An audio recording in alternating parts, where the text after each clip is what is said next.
Hey there, tonight we're diving into why it truly sucked to be a Roman slave. What you're about to discover might surprise you. Olives and grapes were far from the worst of their worries. If these stories help you unwind, I'd love a quick like or subscribe, but only if they're genuinely working for you. I'm curious where in the world you're listening from, so drop your location and local time in the comments. It's amazing seeing our little community span the globe through these historical tales. Now get comfortable, perhaps dim the lights, or find that perfect pillow position, and let's ease into tonight's journey together. Ever wonder how it felt to be a cog in the massive Roman Empire machine? Well, if you were a Roman slave, it felt mostly like being ground into daily oblivion.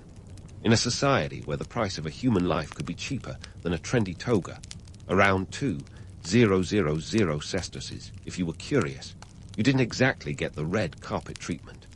That's about the cost of a mid-range car today, except you weren't cruising down the Appian Way. You were probably paving it, brick by tedious brick. Daily life for a Roman slave was a grind, literally and metaphorically. At the crack of dawn, while their masters were still cozied up in bed dreaming of conquering Gaul or debating in the Senate, slaves were already up and at em. Their chores could range from the mind-numbing to the back-breaking. Need your master's sandals polished? Check. How about a feast for 50 of his closest frenemies? Better get cooking. Tasks weren't limited to just domestic drudgery, either. Some slaves were stuck in mines or quarries, where the only thing deeper than the pits they dug was the monotony of their existence. Now, let's talk about their diet, a subject that could make even the most adventurous foodie lose their appetite.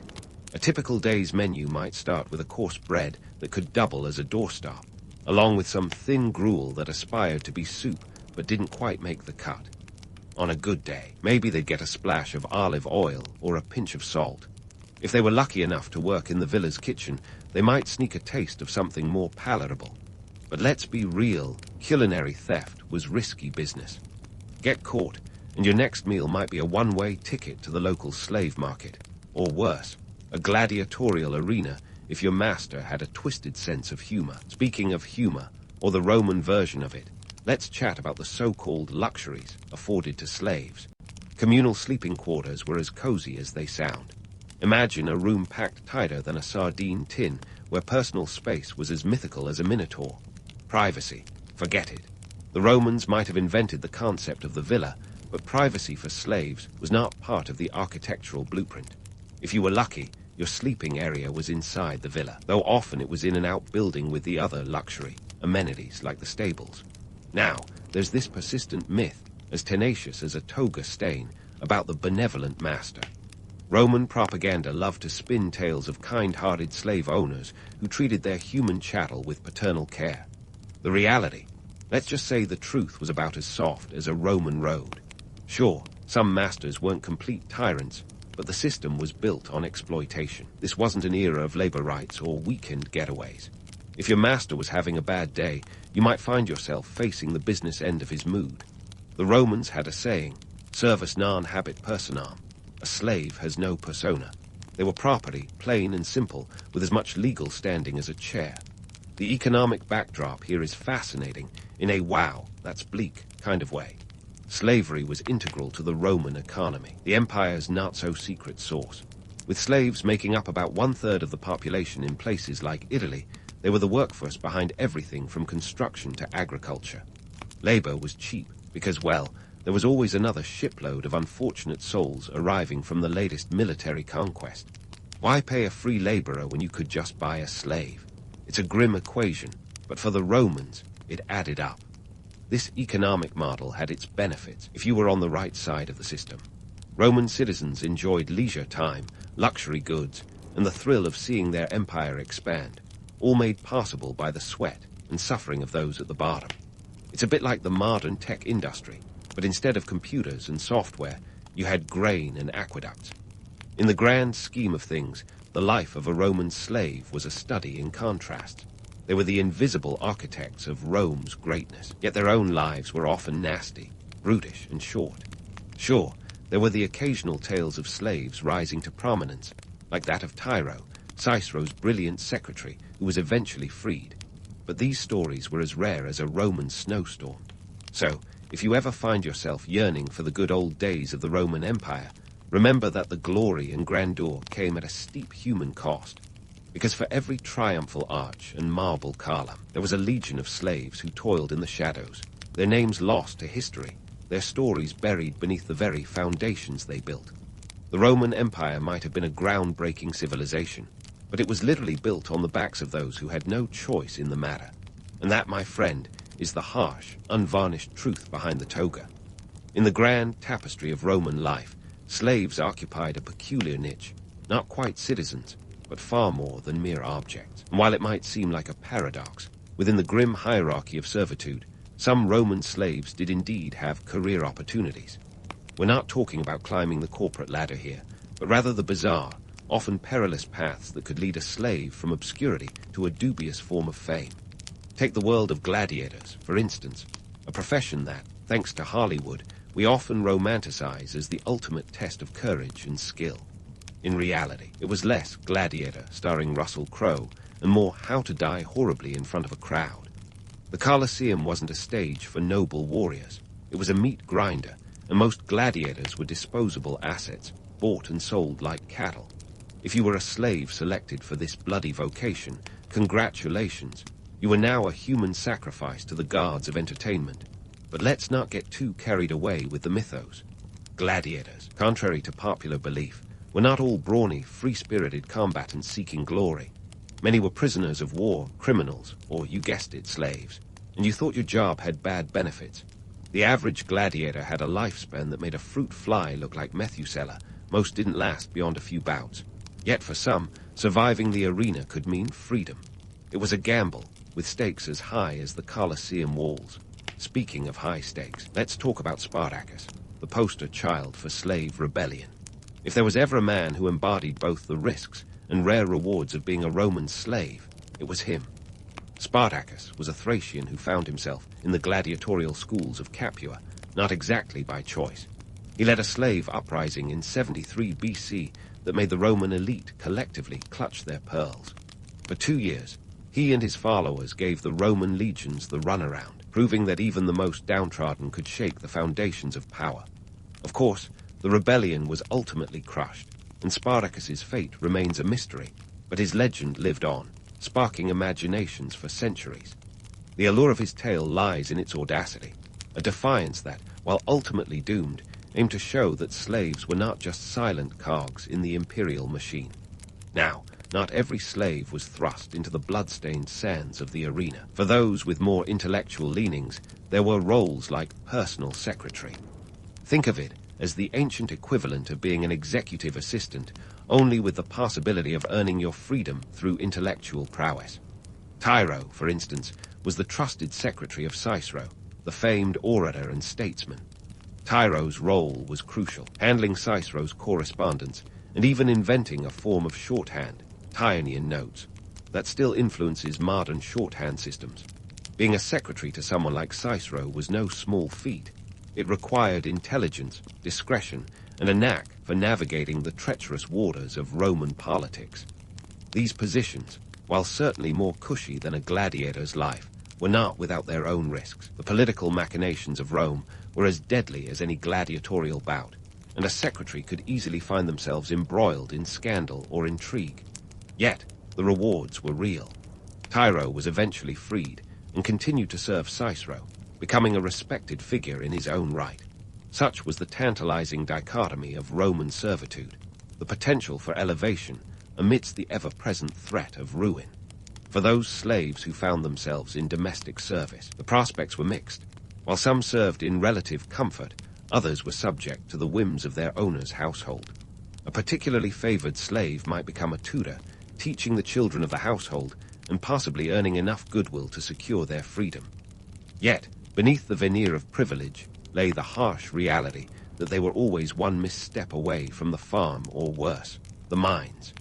The economic context of these roles cannot be overstated. Rome was a society built on the backs of its laborers, with slaves forming the backbone of the economy. Their roles were as varied as the empire was vast, but make no mistake, these were not opportunities for self-advancement by choice.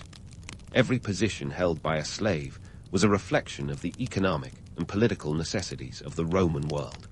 Slaves were the machinery that powered everything from agriculture to entertainment, and the system's efficiency relied on their exploitation. In the bigger picture, these career paths highlight the absurdity of the Roman social order. While some slaves could, through luck or cunning, carve out a semblance of agency, the system was designed to keep them subjugated. It was a society where the promise of freedom was dangled like a carrot, a tantalizing possibility for the precious few, while for the majority it remained an unreachable dream. So, as we peel back the layers of Roman society, let's not forget the stark realities that underpinned it all. Whether wielding a sword in the arena or a stylus in the atrium, Roman slaves navigated a world that was indifferent to their plight.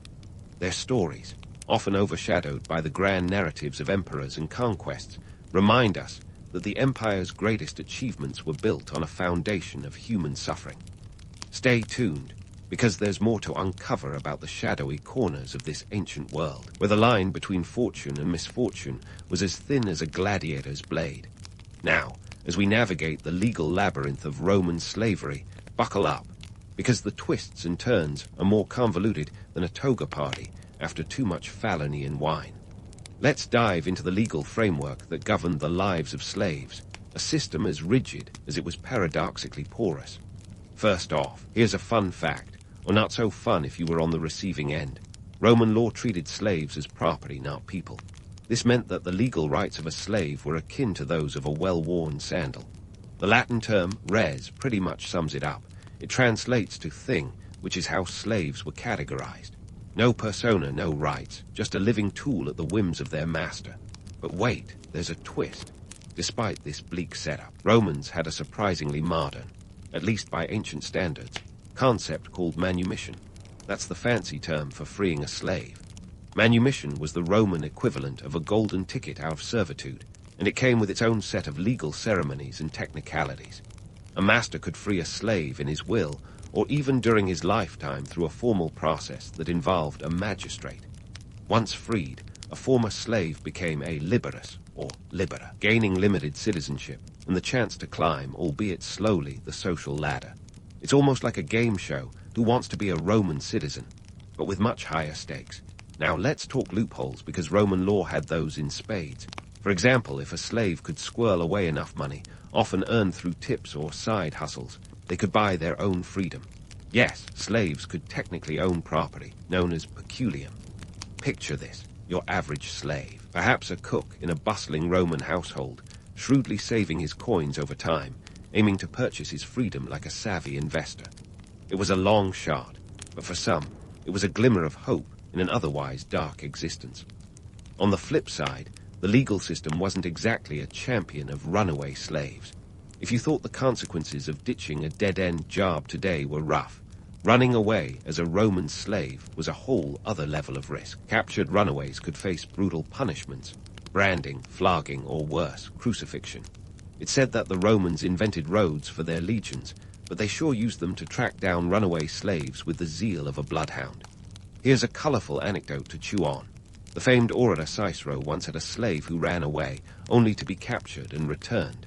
Cicero's response: he had a tattoo inscribed on the poor man's forehead, reading "Fug," short for fugitive. Talk about wearing your shame on your sleeve, or in this case, your forehead. It's a stark reminder that the Romans were masters of both rhetoric and ruthless control. In terms of legal appeals, slaves were as powerless as a wax tablet in the sun. While they could technically testify in court, they often needed to be tortured first to ensure their testimony was, truthful. Because nothing screams reliability like coerced confessions. Their fates were tethered to the whims and moods of their owners, and their lives were subject to the capricious nature of Roman law. Yet amid this harsh reality, stories of successful manumission abound. Take the case of Pasian, a Greek slave who worked for a banking firm in Athens. Through his financial acumen, he not only earned his freedom, but became one of the wealthiest men in the city. He even gained citizenship, which was the ancient equivalent of hitting the jackpot. It's tales like Pasian's that add a shimmer of possibility to the otherwise gloomy landscape of slavery. But don't get too misty-eyed. For every Pasian, there were countless others who remained entrapped. The Roman legal system was designed to maintain the status quo, ensuring that the majority of slaves stayed just that, slaves. It was as if the system teased with one hand while it shackled with the other. In sum, Roman slavery was a complex web of laws and customs, where the possibility of freedom dangled tantalizingly close, yet remained elusive for most. The legal framework was a paradox, offering both the potential for manumission and the threat of severe punishment for any step out of line. It was a world where the balance of hope and despair was as delicate as a Roman fresco. So, next time you hear someone say they wish they lived in ancient Rome, remind them that the grandeur of the empire was built on a foundation of human exploitation. Slaves were the unsung cogs in the imperial machine, their lives dictated by a legal system that was as unforgiving as it was intricate. And that, dear friend, is the hard truth behind the marble facade of Roman civilization. Stay tuned for more as we continue to peel back the layers of this ancient society, where every shadow hides a story waiting to be told. As we continue to unravel the intricacies of Roman society, let's dive into the tangled web of social dynamics that define the lives of slaves. It's a tale filled with contradictions, where slaves were both the backbone of the empire and the lowest of the low. Picture this. On one hand, slaves were indispensable, fueling the economy with their labor and enabling the leisure of the elite. On the other, they were often seen as the embodiment of everything base and unworthy, a paradox wrapped in a toga. Roman citizens had a love-hate relationship with their slaves, one that modern-day therapists would have a field day analyzing. Slaves were both an integral part of the household and a constant reminder of the owner's power. Take the Vestal Virgins, for example. These priestesses of Vesta, goddess of the hearth, were served by slaves who were, ironically, considered pure enough to maintain the sacred flame. The virgins were revered, yet their service relied on the labor of individuals considered barely above livestock. The juxtaposition here is as jarring as a toga at a punk rock concert. Now, let's talk about the subtle power slaves could wield. Yes, you heard that right, power. While it might seem counterintuitive, some slaves managed to exert influence over their masters. The key was access. Slaves who served in intimate roles, like personal attendants or tutors, often had the ear of their masters. They could whisper advice, offer counsel, or sway decisions. Think of it as the ancient version of being a power behind the throne, only without the crown, or the throne, for that matter. A prime example is Narcissus, the freedman and secretary to Emperor Claudius. Narcissus wielded enough influence to orchestrate political maneuvers that would make Machiavelli proud. When Messalina, Claudius's third wife, went rogue with a public affair, it was Narcissus who convinced the emperor to act, leading to her execution. Talk about a slave-turned-kingmaker. But before you start romanticizing this tale as a rags-to-riches story, remember that such outcomes were rare as a Roman snowfall in the Sahara. Contemporary accounts provide vivid snapshots of these social dynamics. Take the Roman poet Martial, who once lamented the arrogance of a freedman who dared to dine with his former master. In his epigrams, Martial exposed the snobbery of Roman elites who couldn't stomach the notion of sharing a table with someone who used to serve them wine. It's a sentiment echoed across centuries, illustrating how social mobility was both a tantalizing possibility and a source of societal tension. This brings us to the contradictory attitudes of Roman citizens toward their slaves. On a good day, a slave might be seen as a loyal retainer, a familiaris who was almost part of the family. On a bad day, they were a necessary evil, a reminder of the fragility of freedom. The same Romans who decried slavery as a moral stain on society were often the ones driving the demand for more slaves. Talk about cognitive dissonance.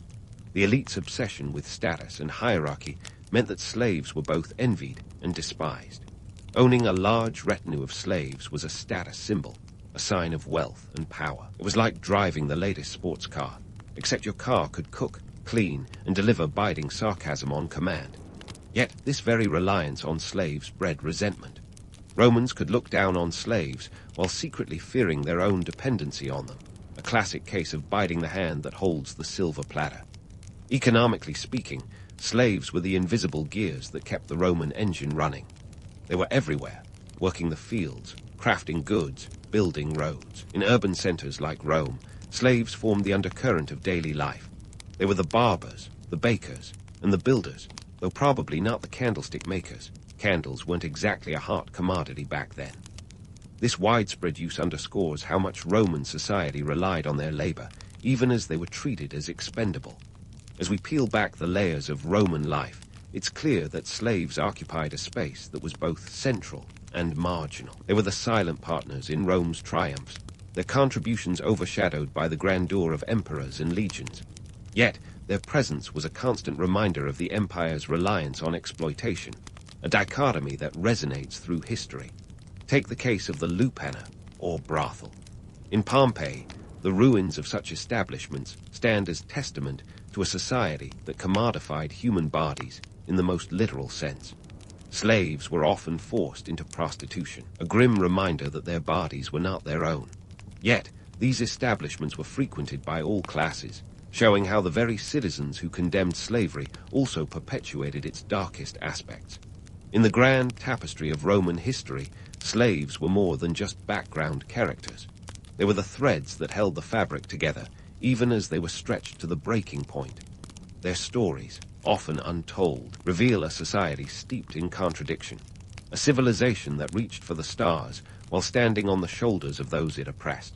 So, as we continue our journey through the corridors of Roman history, let's not forget the nuanced roles slaves played. They were both integral to and reviled by the society they served, a paradox that continues to echo through the ages. Stay tuned, because the story isn't over yet. There's more to uncover about the lives of those who lived in the shadows, where power and powerlessness coexisted in a delicate, often dangerous dance. As our journey through the annals of Roman history draws to a close, let's unravel the long-term impact of a society built on the backs of its enslaved. The echoes of Roman slavery didn't just fade away like the last notes of a lyre at a dinner party. They reverberated through history, leaving an indelible mark on the world. It was an empire that rose to greatness on a foundation of forced labor, a truth that challenges the romanticized image of marble columns and heroic conquests. First, let's talk numbers. At its peak, the Roman Empire had an estimated population of around 70 million people, with slaves accounting for as much as 30% of that number, especially in Italy. That's roughly 21 million individuals, more than the entire population of modern-day Australia, all living under the constant weight of servitude. These weren't just nameless faces in the crowd. They were the invisible workforce that powered an empire's dreams of dominion. The economic implications were staggering. Roman agriculture, the backbone of its economy, depended heavily on slave labor. From the sprawling latifundia, those massive estates that made today's megafarms look like backyard gardens, to the humble vineyards that fueled the empire's insatiable appetite for wine, slaves were the ones doing the heavy lifting. This reliance on cheap labor allowed Roman elites to amass wealth that would make a modern billionaire blush, all while keeping the empire's wheels turning. But here's the kicker. This system of exploitation wasn't just a Roman quirk. It laid the groundwork for future societies to adopt similar models, where the few thrived on the labor of the many. Fast forward a couple of millennia, and you'll see echoes of this in the Industrial Revolution, where factory workers toiled in grueling conditions while industrialists reaped the rewards. It's as if the specter of Roman slavery whispered through the ages, reminding us that the more things change, the more they stay the same. Now, let's debunk a popular myth. The idea that Roman slavery was relatively benign compared to later forms, like the transatlantic slave trade. Sure, Roman slavery wasn't based on race, but let's not romanticize it. The Romans had a pragmatic brutality about them, a utilitarian approach to human life that was as cold as the marble they sculpted. Slaves were property, plain and simple, and their lives were dictated by their master's whims. The notion of a benevolent master was more spin than reality, a sugar-coated fable to placate those who dared question the moral fabric of their society. The political ramifications were just as profound. The constant influx of slaves from Roman conquests brought with it a tension that simmered beneath the surface of society. Think of it as the empire's Achilles heel, a vulnerability that could be exploited by those who dared to challenge the status quo. Spartacus's rebellion wasn't just a footnote in history. It was a testament to the latent power that lay within the oppressed. It was a stark reminder that even the mightiest empire could be shaken by those it deemed insignificant. And let's not forget the social impact. The Roman citizen's identity was often defined in opposition to the slave. Being free meant more than just not being in chains. It was a status symbol, a badge of honor that set one apart in a rigidly stratified society. This us versus them mentality fostered a culture where freedom was idolized, even as it was denied to so many. It's a paradox that resonates in today's world, where the pursuit of freedom and equality continues to clash with entrenched systems of hierarchy and privilege. So what legacy did Roman slavery leave us? It's a tapestry of contradictions, a blend of glory and grim reality. On one hand, it fueled one of history's greatest empires, enabling advances in architecture, art, and governance that still influence us today. On the other hand, it serves as a cautionary tale of what happens when a society values growth over humanity, profit over people. Drawing parallels to modern labor issues isn't just an academic exercise, it's a sobering reflection on our own times. Consider the plight of factory workers in developing countries, where conditions can be as harsh as those faced by Roman slaves, or the gig economy, where job security is as fleeting as a Roman feast, and workers must juggle multiple roles just to make ends meet. The tools have changed, smartphones instead of styluses, algorithms instead of abacuses, but the underlying dynamics remain eerily familiar. As we wrap up this historical journey, let's remember that the past is more than just a collection of dusty scrolls and forgotten ruins. It's a mirror that reflects our present, challenging us to learn from the mistakes and triumphs of those who came before. The story of Roman slavery is one of resilience amidst oppression, of human spirits striving for dignity in the face of dehumanization. It's a narrative that reminds us of our capacity for both cruelty and compassion, a duality that continues to shape our world. So, next time you find yourself contemplating the grandeur of ancient Rome, remember the untold stories of those whose labor built its wonders. Their legacy is more than just a footnote in history. It's a testament to the enduring struggle for justice and equality. And as we ponder the echoes of the past, let's strive to create a future where exploitation is a relic, not a reality. Because if there's one thing history has taught us, it's that empires may rise and fall, but the human quest for freedom is eternal. Young Albert Einstein wasn't exactly the poster child for the struggling student narrative, despite what your high school physics teacher might have hinted at during a particularly frustrating lecture. You see, the idea that Einstein was some bumbling dunce is about as accurate as claiming the moon is made of cheese. In fact, by age 12, Albert was tackling complex geometry like he was born to it, leaving his peers scratching their heads and his teachers wondering if they should just quit while they were behind.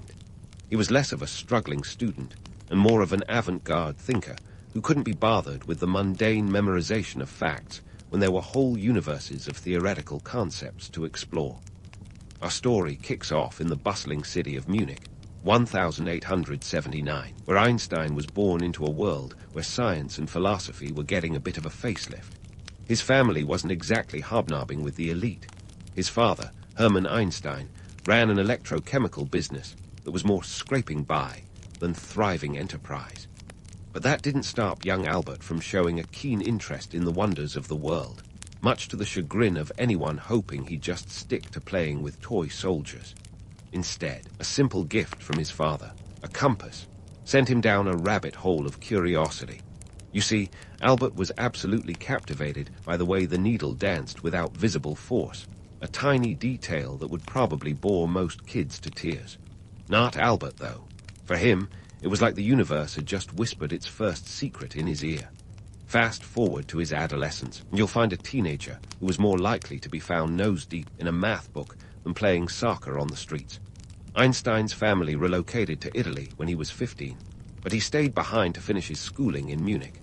This was less about academic dedication and more about the fact that his teachers were less than thrilled with his independent streak. Einstein wasn't a rebel without a cause.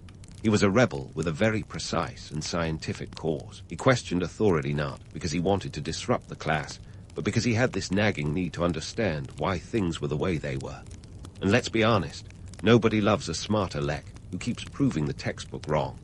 When it came time for higher education, Einstein had his sights set on the Swiss Federal Polytechnic School in Zurich. Now, you might think getting into such an institution would be a cakewalk for a budding genius, but you'd be wrong. His first attempt to pass the entrance exam flopped harder than a lead balloon.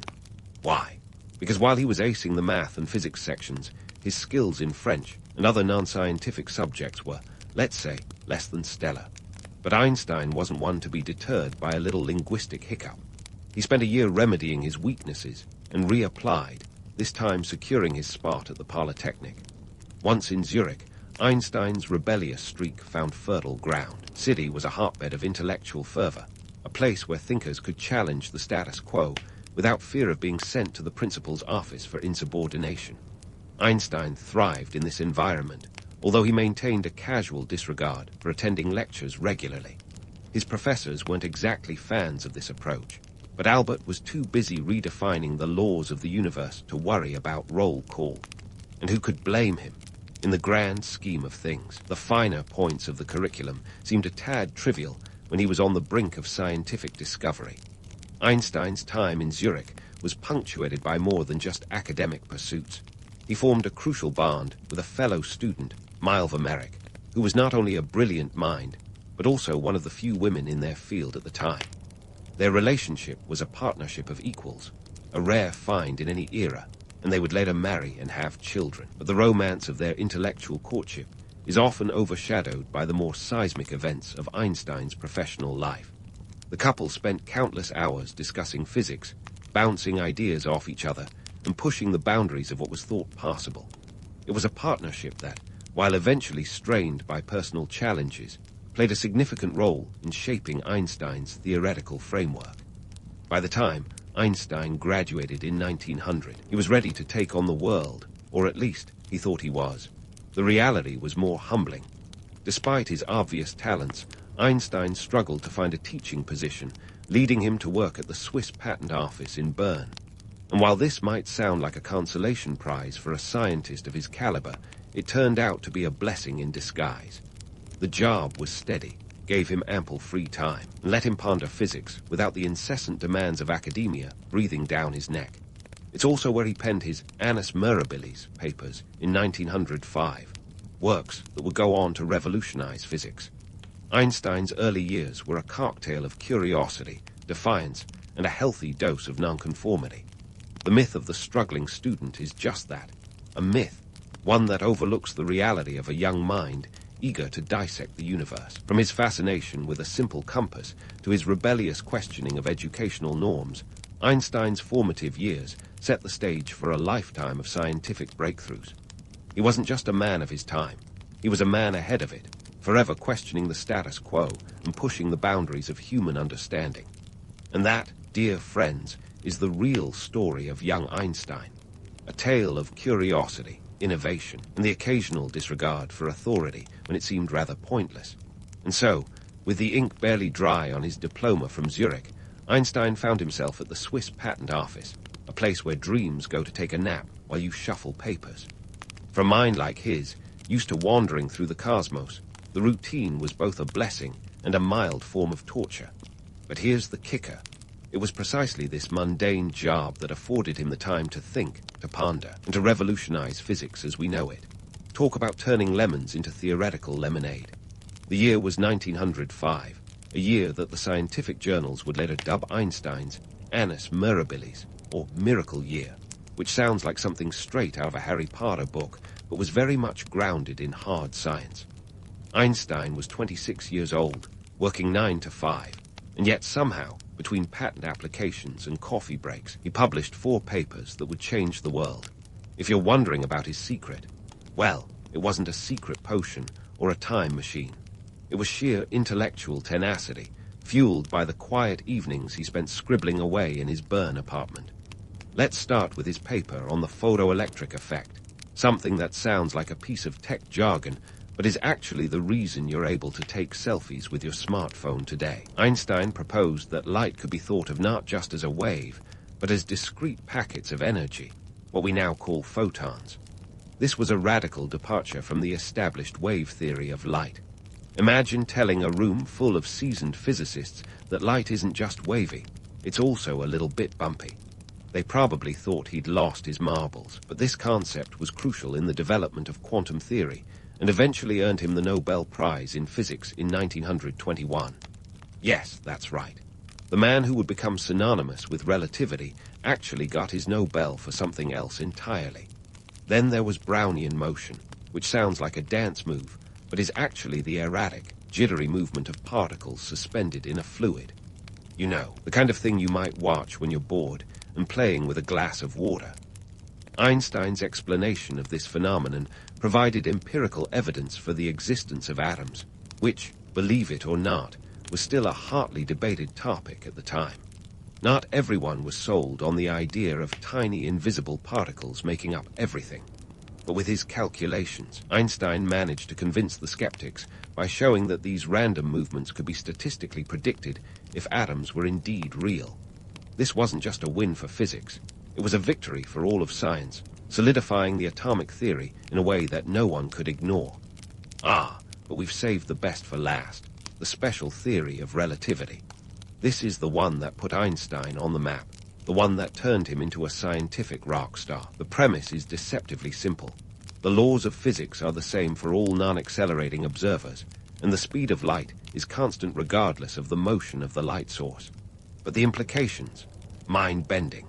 Time and space, Einstein proposed, are not separate entities, but are intertwined in a single continuum known as space-time. This theory introduced the world to the concept of time dilation, where time literally slows down or speeds up depending on how fast you're moving relative to something else. Forget about time travel. Einstein was showing us that time itself was more flexible than a yoga instructor at a Cirque du Soleil audition. But here's the kicker. When he submitted these papers, Einstein was not the esteemed physicist we know today. Oh no, he was just some patent clerk with a penchant for thinking outside the box. The scientific community didn't exactly roll out the red carpet for him. In fact, he was more like the kid who crashes a fancy party and ends up being the life of it. Many of his contemporaries were slow to accept his ideas, partly because they were so groundbreaking and partly because, well, who was this guy anyway? He didn't have a prestigious university post or a lab full of graduate students. He was an underdog in every sense of the word, but his ideas were so compelling that they couldn't be ignored for long. This absurdity, that a patent clerk was rewriting the fundamental laws of physics, only adds to the allure of Einstein's story. It's a classic case of the outsider changing the game, a narrative we all love because it's both romantic and real. And if you think about it, isn't that what science is all about? Challenging the established norms, questioning what everyone else takes for granted, and maybe, just maybe, proving the textbooks wrong. So there you have it. In 1905, while most of us would be content with just holding down a job, Einstein was busy reshaping our understanding of the universe. He was a man who turned the ordinary into the extraordinary, proving that even the most mundane circumstances can be the breeding ground for revolutionary ideas.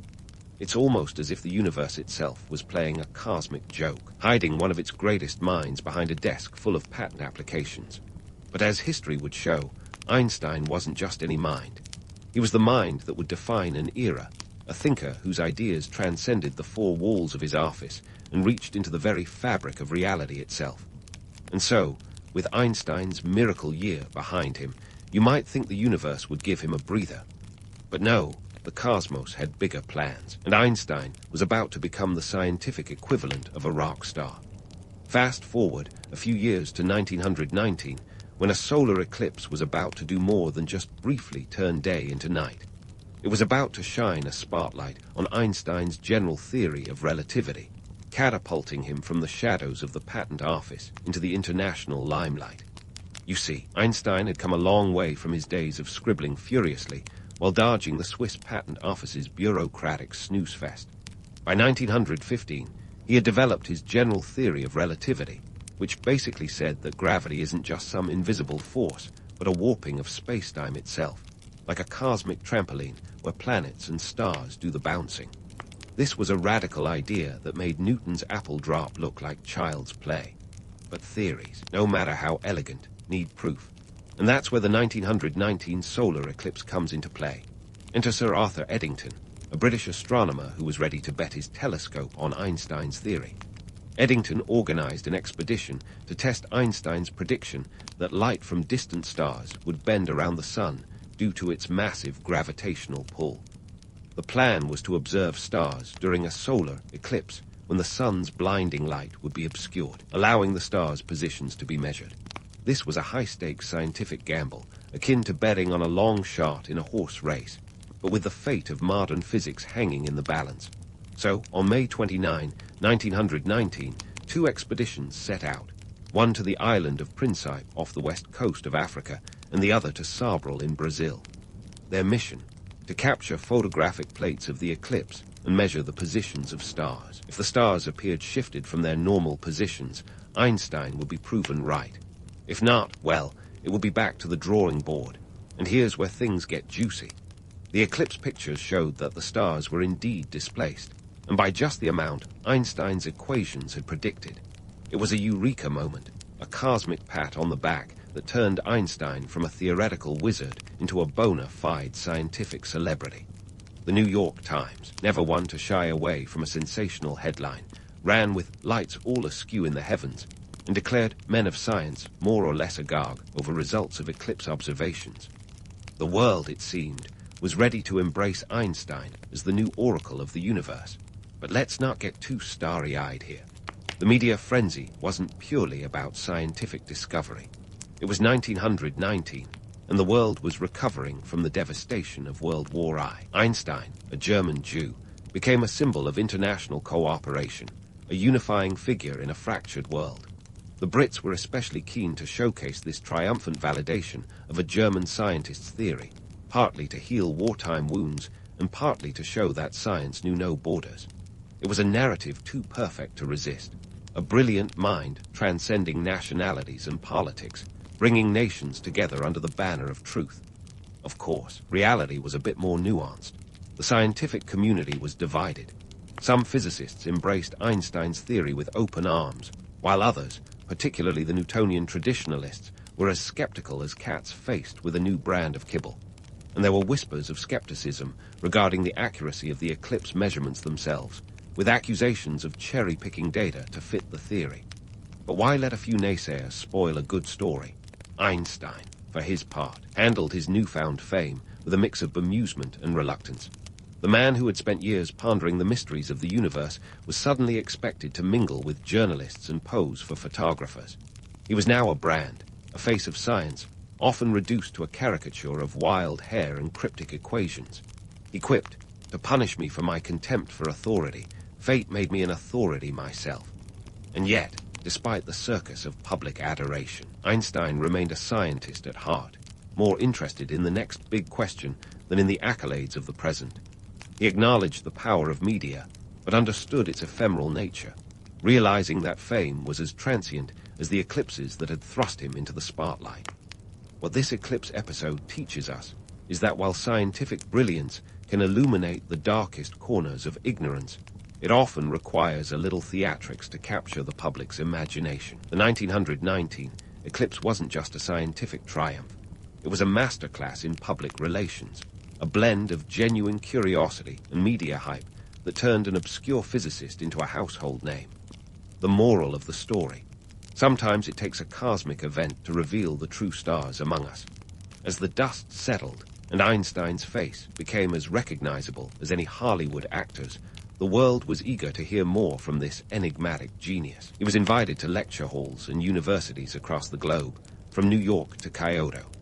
Wherever he went, Einstein was greeted like a pop icon, complete with sold-out venues and rapturous applause.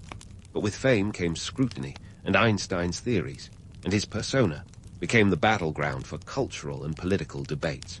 In post-war Germany, Einstein's Jewish heritage and progressive views made him both a hero and a target. He was lauded by the Weimar Republic's intellectual elite, but vilified by nationalist factions who saw his theories as a threat to the traditional order. The cultural and political maelstrom of the time used Einstein as a symbol, sometimes for unity, sometimes for division, depending on the agenda. It was as if Einstein's relativity extended beyond physics to the realm of public perception. He was everything and nothing, a hero and a heretic, a bridge, and a battleground. Yet, through it all, Einstein remained steadfast in his pursuit of knowledge.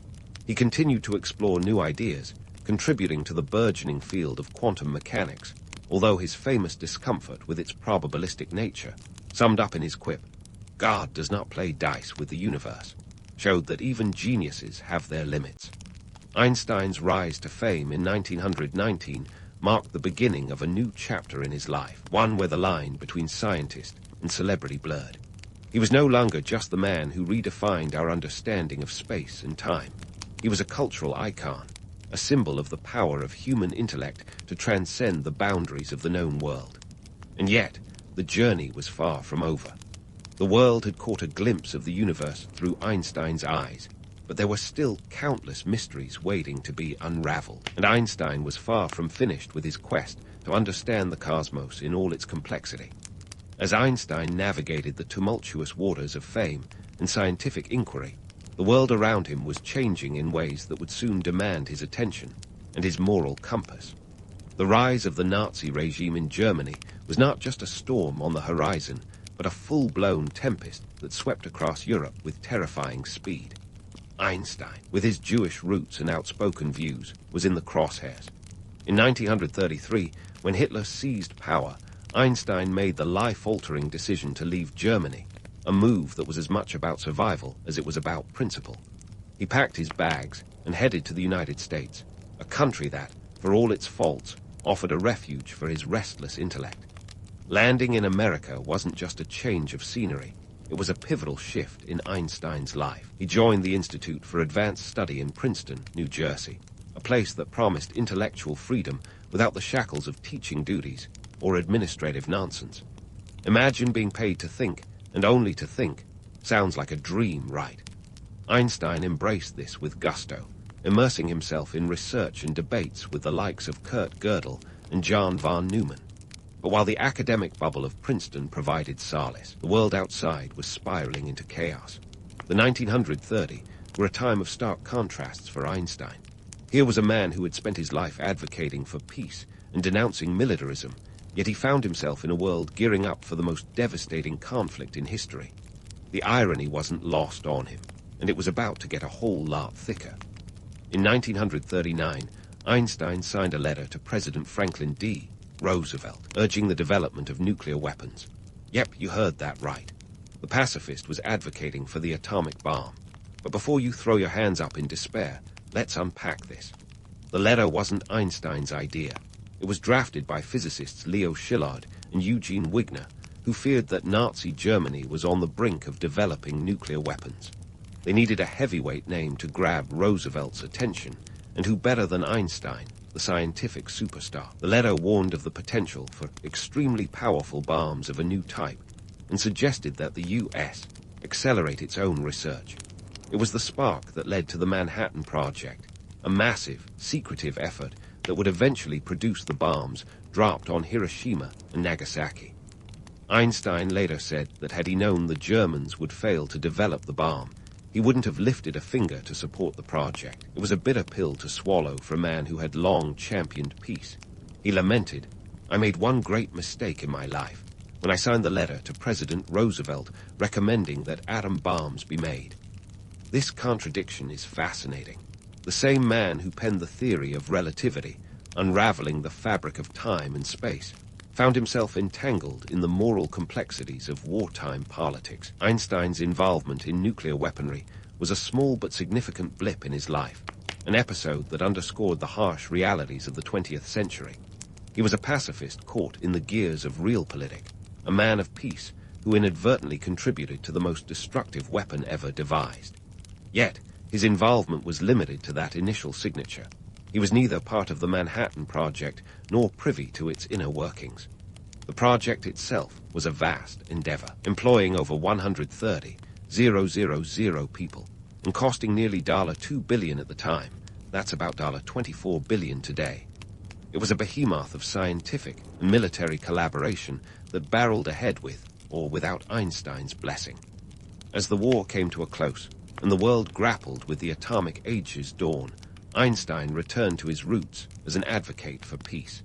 He became a vocal critic of nuclear proliferation, speaking out against the arms race and advocating for international control of nuclear technology. In 1946, he co-founded the Emergency Committee of Atomic Scientists, using his fame to promote disarmament and global cooperation.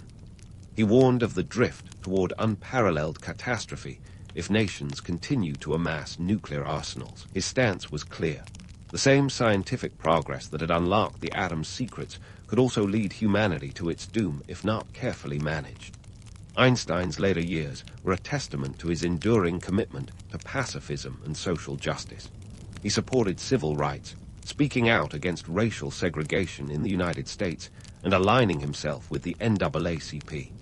He called racism America's worst disease, using his platform to challenge the status quo.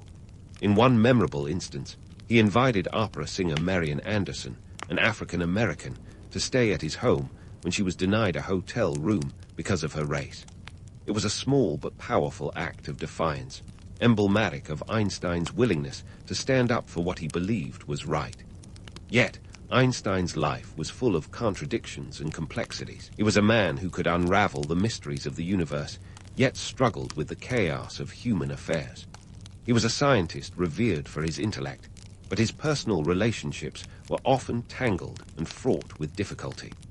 His marriage to Milva Merrick had ended in divorce, and his subsequent marriage to his cousin Elsa Lerwenthal was more of a companionship than a passionate romance. Einstein's letters reveal a man who was as conflicted in his personal life as he was certain in his scientific pursuits. In the end, Einstein remained an enigma, a genius who defied easy categorization. He was the man who reshaped our understanding of the cosmos, yet found himself caught in the moral dilemmas of a world on the brink of destruction. His life was a tapestry of brilliance and contradiction, woven together by his insatiable curiosity and unwavering belief in the potential for human progress. As he once quipped, life is like riding a bicycle. To keep your balance, you must keep moving. And move he did, navigating the complexities of his time with a blend of humor, intellect, and a touch of defiance. So, as we leave Einstein in this moment, standing at the crossroads of science and morality, remember that his story isn't just one of equations and theories. It's a tale of human resilience and the eternal quest for understanding, a reminder that even the greatest minds grapple with the paradoxes of existence. And as the world teetered on the precipice of the unknown, Einstein's legacy would continue to shape the future in ways both profound and unpredictable. As the echoes of Einstein's life reverberate through history, we find ourselves at the intersection of myth and reality, where the absent-minded professor meets the formidable cultural icon. Picture this, a man whose very name has become shorthand for genius, and yet was often found fumbling for his keys like the rest of us mere mortals. The romanticized image of Einstein as the quintessential scatterbrained savant is as charming as it is misleading. Sure, he had a penchant for mismatched socks and wild hair, but let's not confuse sartorial indifference with intellectual chaos. This was a man who meticulously unpicked the universe's seams, one equation at a time. Einstein's legacy in the realm of science is as towering as it gets. The general theory of relativity, which he introduced in 1915, fundamentally reshaped our understanding of gravity. Before Einstein, gravity was a Newtonian force, a predictable pull between masses. After Einstein, it became a revelation, a curvature of spacetime itself. Think of it like a cosmic rubber sheet, where planets and stars create dents and other objects follow those curves.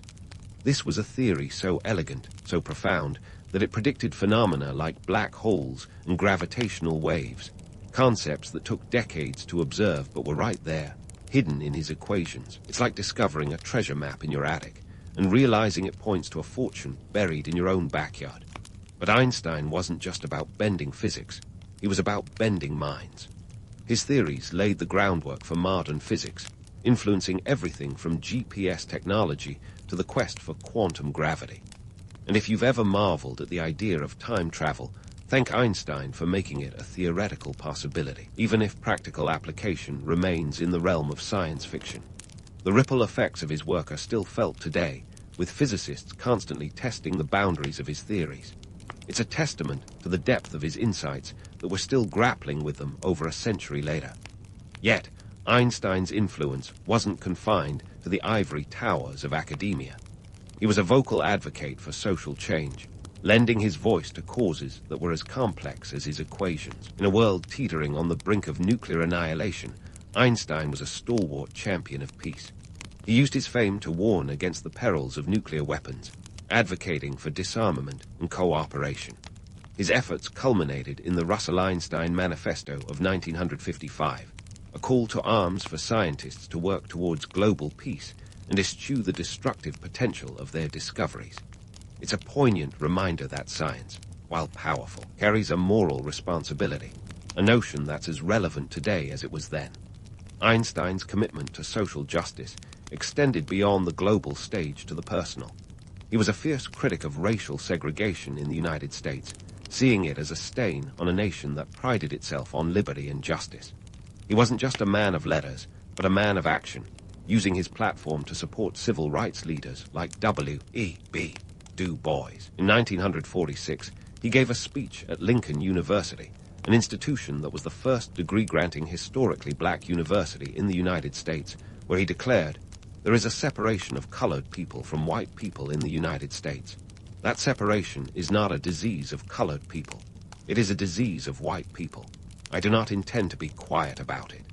It was a bold stance, one that earned him both admirers and detractors. Of course, the myth of Einstein as an aloof genius persists, partly because it's a narrative we love to tell. The idea of a singular mind, detached from worldly concerns, who peers into the cosmos and returns with revelations. It's almost too good not to romanticize. But the real Einstein was far more grounded. He was a man who, despite, or perhaps because of, his towering intellect, remained deeply engaged with the world around him. He navigated the tumultuous waters of the 20th century with a blend of humor, pragmatism, and a steadfast belief in the potential for human progress. Yet, even geniuses have their blind spots. Einstein's discomfort with quantum mechanics, despite being one of its pioneers, is well documented. He famously quipped, "God does not play dice with the universe," expressing his unease with the inherent randomness of quantum theory. In this, we see a man wrestling with the limits of his own understanding, a reminder that even the brightest minds are not infallible. It's a humbling thought that the man who could visualize the bending of space-time struggled to accept the inherent unpredictability at the quantum level. It's a testament to the complexity of human intellect, where certainty and doubt coexist in perpetual tension. As the curtain falls on Einstein's life, we find a legacy that is as multifaceted as the man himself. He wasn't just a brilliant scientist. He was a global citizen, a moral philosopher, and perhaps most importantly, a relentless seeker of truth. His contributions to science are monumental, but his impact on society is equally profound. Einstein's life is a testament to the power of curiosity, the courage to question, and the resilience to pursue knowledge in the face of adversity. He once said, "The important thing is not to stop questioning. Curiosity has its own reason for existence." In those words lies the essence of his legacy, a call to all of us to remain curious, to challenge the status quo, and to never cease in our quest to understand the world. In the end, Einstein's story is a tapestry of contradictions and complexities, much like the universe he so passionately studied. It's a story of triumphs and trials, of equations and ethics, of a mind that dared to dream beyond the stars while remaining firmly grounded in the human experience. As we reflect on his life and legacy, let's remember that Einstein was not just a genius of his time, but a timeless figure whose ideas continue to shape our understanding of the world. In the grand cosmic ballet, he was a conductor, orchestrating a symphony of science and humanity that resonates through the ages. And as we look to the future, we can take inspiration from his relentless pursuit of knowledge, knowing that the universe still holds countless secrets, waiting for the next curious mind to unravel. You bolt upright in bed, heart pounding, unsure if you've stumbled into a fever dream or if you truly just woke up in the 9th century heartbeat of the world. Baghdad. Spoiler alert, it's real. Your sleep-addled brain scrambles to make sense of the sounds and smells assaulting your senses. Welcome to the Abbasid Caliphate, where the city's population is a bustling 1 million strong. That's right, You're not in Kansas anymore, Dorothy. You're in a medieval metropolis that's humming with life before the sun's even had its morning coffee. As you stumble out onto the streets, you're immediately hit by a wall of noise that would make a rock concert feel like a library. Merchants shout out in a dizzying array of languages, hawking goods from the far corners of the known world. Silk from China, spices from India, and if your nose hasn't already given it away, incense from Arabia. This is Baghdad, the economic nerve center of a world that's connected by land routes so sprawling they'd give the Silk Road a run for its money. Speaking of money, the currency here is the dinar, made of gold, and the dirham, made of silver. You'd better get used to counting those because you'll need them to haggle over your breakfast. Before you get too romantic about this cosmopolitan dreamscape, let me burst that bubble with the reality of medieval hygiene. Spoiler, it's not great. The streets are a tangled mess of mud, market stalls, and let's be honest, the unmistakable aroma of human and animal waste. It's a miracle anyone can find their way through this chaotic maze, but somehow they do. The sheer hustle and bustle is a testament to the city's status as the center of trade and intellectual exchange. As you make your way through the throngs, you catch sight of the House of Wisdom, standing like a beacon of knowledge amid the chaos. This isn't just any library. It's the intellectual powerhouse of the Islamic Golden Age. Scholars from across the globe gather here, translating texts from Greek, Persian, and Sanskrit into Arabic. It's the medieval equivalent of having a university, think tank, and United Nations all rolled into one. If you're lucky, you might catch a whiff of the wisdom brewing inside. Just don't expect it to smell as nice as a freshly brewed latte. But let's not get ahead of ourselves. Back on the streets, the marketplace is in full swing. Picture this, a throng of people bartering over fabrics so vibrant they'd make a peacock blush, and spices so potent they could clear your sinuses from across the bazaar. The merchants are relentless, and you'd better have your bargaining skills sharpened. A bolt of silk might set you back a few dinars, but if you're clever, you might snag it for less. Just don't be surprised if the merchant tries to sell you a camel while he's at it. And speaking of camels, let's talk transportation. Forget Ubers or bullet trains. You're looking at camels, donkeys, and maybe the odd horse if you're feeling fancy. Distances here aren't measured in miles or kilometers, but in how many days it takes to get from one place to another.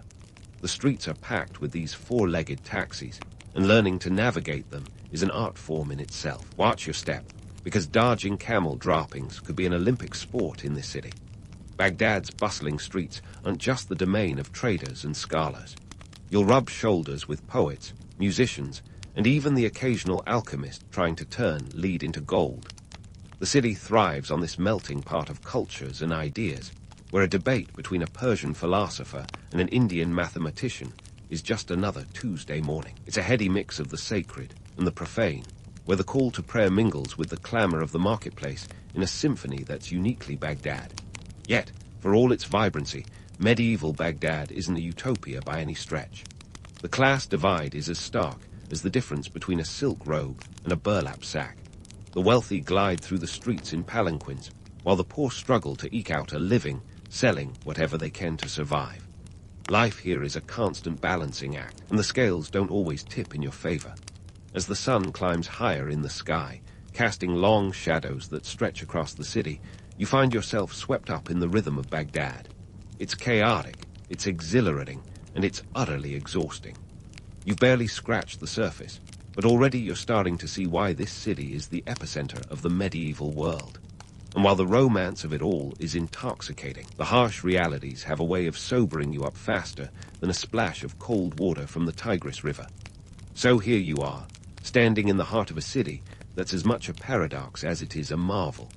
It's a world where the past, present, and future collide in a cacophony of sights and sounds. You've got a front row seat to history, but let's be honest, you're also just trying to survive the day without getting trampled by a camel. Welcome to medieval Baghdad.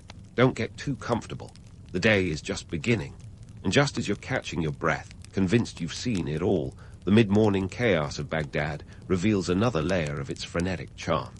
It's not just merchants and scholars hustling about. It's a veritable who's who of medieval society, each with their own role in this living, breathing tapestry. Let's dive into this cultural kaleidoscope and see what makes this city tick. First up, the merchants. These guys are the lifeblood of Baghdad, the original influencers, if you will. Sure, they don't have Instagram, but they've cornered the market on trade and commerce in a way that would make Jeff Bezos blush. They're not just selling spices and silks. They're spinning stories with every transaction, turning a simple sale into an epic tale of adventure. The city's strategic location along the Tigris made it the crossroads of the world, and merchants here were the original globalists. By the way, talk about diversification. They dealt in everything from papyrus to pearls, and their trading networks stretched far and wide, from the Byzantine Empire to the Tang dynasty. Who needs a LinkedIn profile when you've got a caravan route? Then there are the scholars. Now, if you think your college professors were intense, you haven't met the intellectual heavyweights of the House of Wisdom. These guys are the real deal, pulling all-nighters over ancient texts like it's finals week every week. The Abbasid caliphs, ever the patrons of knowledge, weren't just hoarding wealth. They were amassing libraries. The scholars here were translating works from Greek, Persian, and Sanskrit into Arabic, effectively making Baghdad the Wikipedia of its day. And what were they translating, you ask? Everything from Aristotle to Archimedes, laying the groundwork for the Renaissance centuries before it was cool. But let's not forget the caliphate's power dynamics. The caliph was the big kahuna, the head honcho who wielded both spiritual and temporal power. But don't get too swept up in the grandeur. This was no benevolent dictatorship. The political landscape was as complex as a game of three-dimensional chess. Factions, rivalries, and outright rebellions were common, and the court was a hotbed of intrigue. Think Game of Thrones, but with fewer dragons and more dastardly viziers. The caliph had to navigate a minefield of political alliances, religious factions, and familial machinations. It's a wonder anyone managed to hold onto the throne for more than a fortnight. Speaking of power, let's touch on the legal system. It was as intricate as a Byzantine mosaic, with Sharia law forming the backbone. This wasn't just a code of rules. It was a comprehensive legal system that covered everything from property rights to criminal justice. Judges, known as caddies, were the rock stars of the legal world, and their word was law. But don't be fooled into thinking it was all draconian decrees. There was room for interpretation and debate, which kept the legal landscape dynamic, and at times contentious. It was a society where legal discourse was as lively as the marketplace. Now, here's where things get really interesting. Women in medieval Baghdad had a surprising amount of freedom compared to their counterparts in Europe. Sure, they weren't running the show, but they could own property, engage in trade, and even initiate divorce proceedings. Some were influential patrons of the arts, others were scholars in their own right.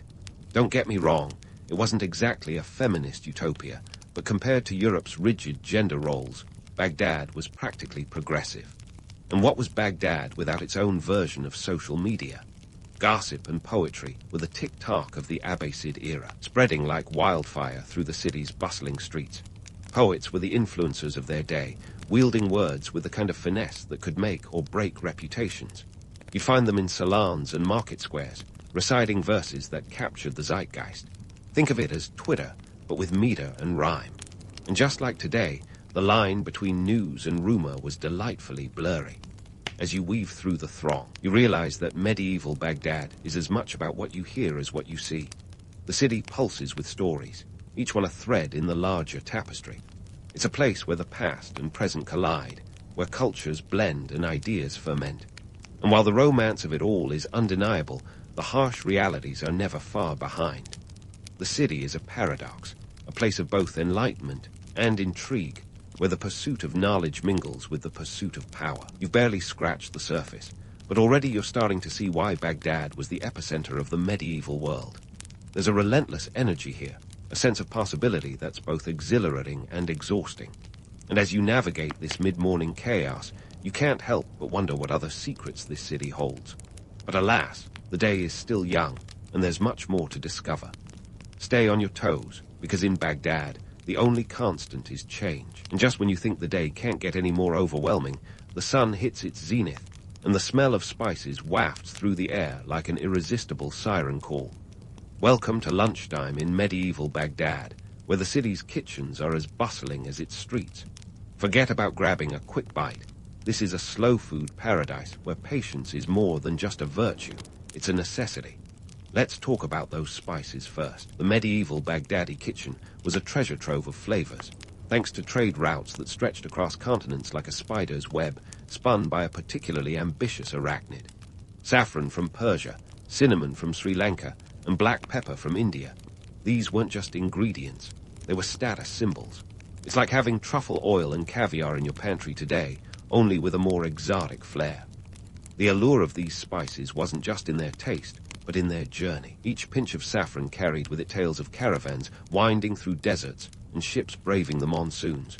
Who knew your lunch could double as a history lesson? Now, before you start picturing yourself at a medieval banquet, feasting on a never-ending parade of exotic dishes, let's set the record straight. The average Baghdadi's diet was far more grounded. Forget groaning tables laden with roasted peacock or elaborate sugar sculptures. Most folks were digging into hearty stews and flatbreads, the kind of meals that stick to your ribs and keep you going until the next bizarre bargain. Sure, the caliph's court might indulge in culinary extravagance, but for the everyday Joe, or rather, the everyday Yusuf, the focus was on sustenance over spectacle. The backbone of this culinary world was the humble stew, a one-part wonder that brought together meat, vegetables, and of course, those precious spices. Picture a fragrant concoction simmering for hours, melding flavors in a way that would make a modern slow cooker envious. And while today's foodies might wax poetic about farm-to-table, medieval Baghdadis were living it. Ingredients came straight from the local markets, a vibrant explosion of colors and scents where farmers hawked their freshest produce. Talk about organic before it was cool.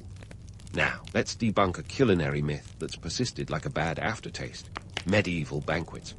While it's tempting to imagine every meal as a lavish affair with servants fanning diners with palm fronds, the reality was more grounded. Sure, the wealthy might indulge in feasts that showcased their prosperity, but these were rare, reserved for special occasions. For most, a meal was a communal affair, shared with family and neighbors, a reminder that in Baghdad, connections were as vital as calories. But these meals were more than just a daily ritual. They were a cultural exchange on a plate.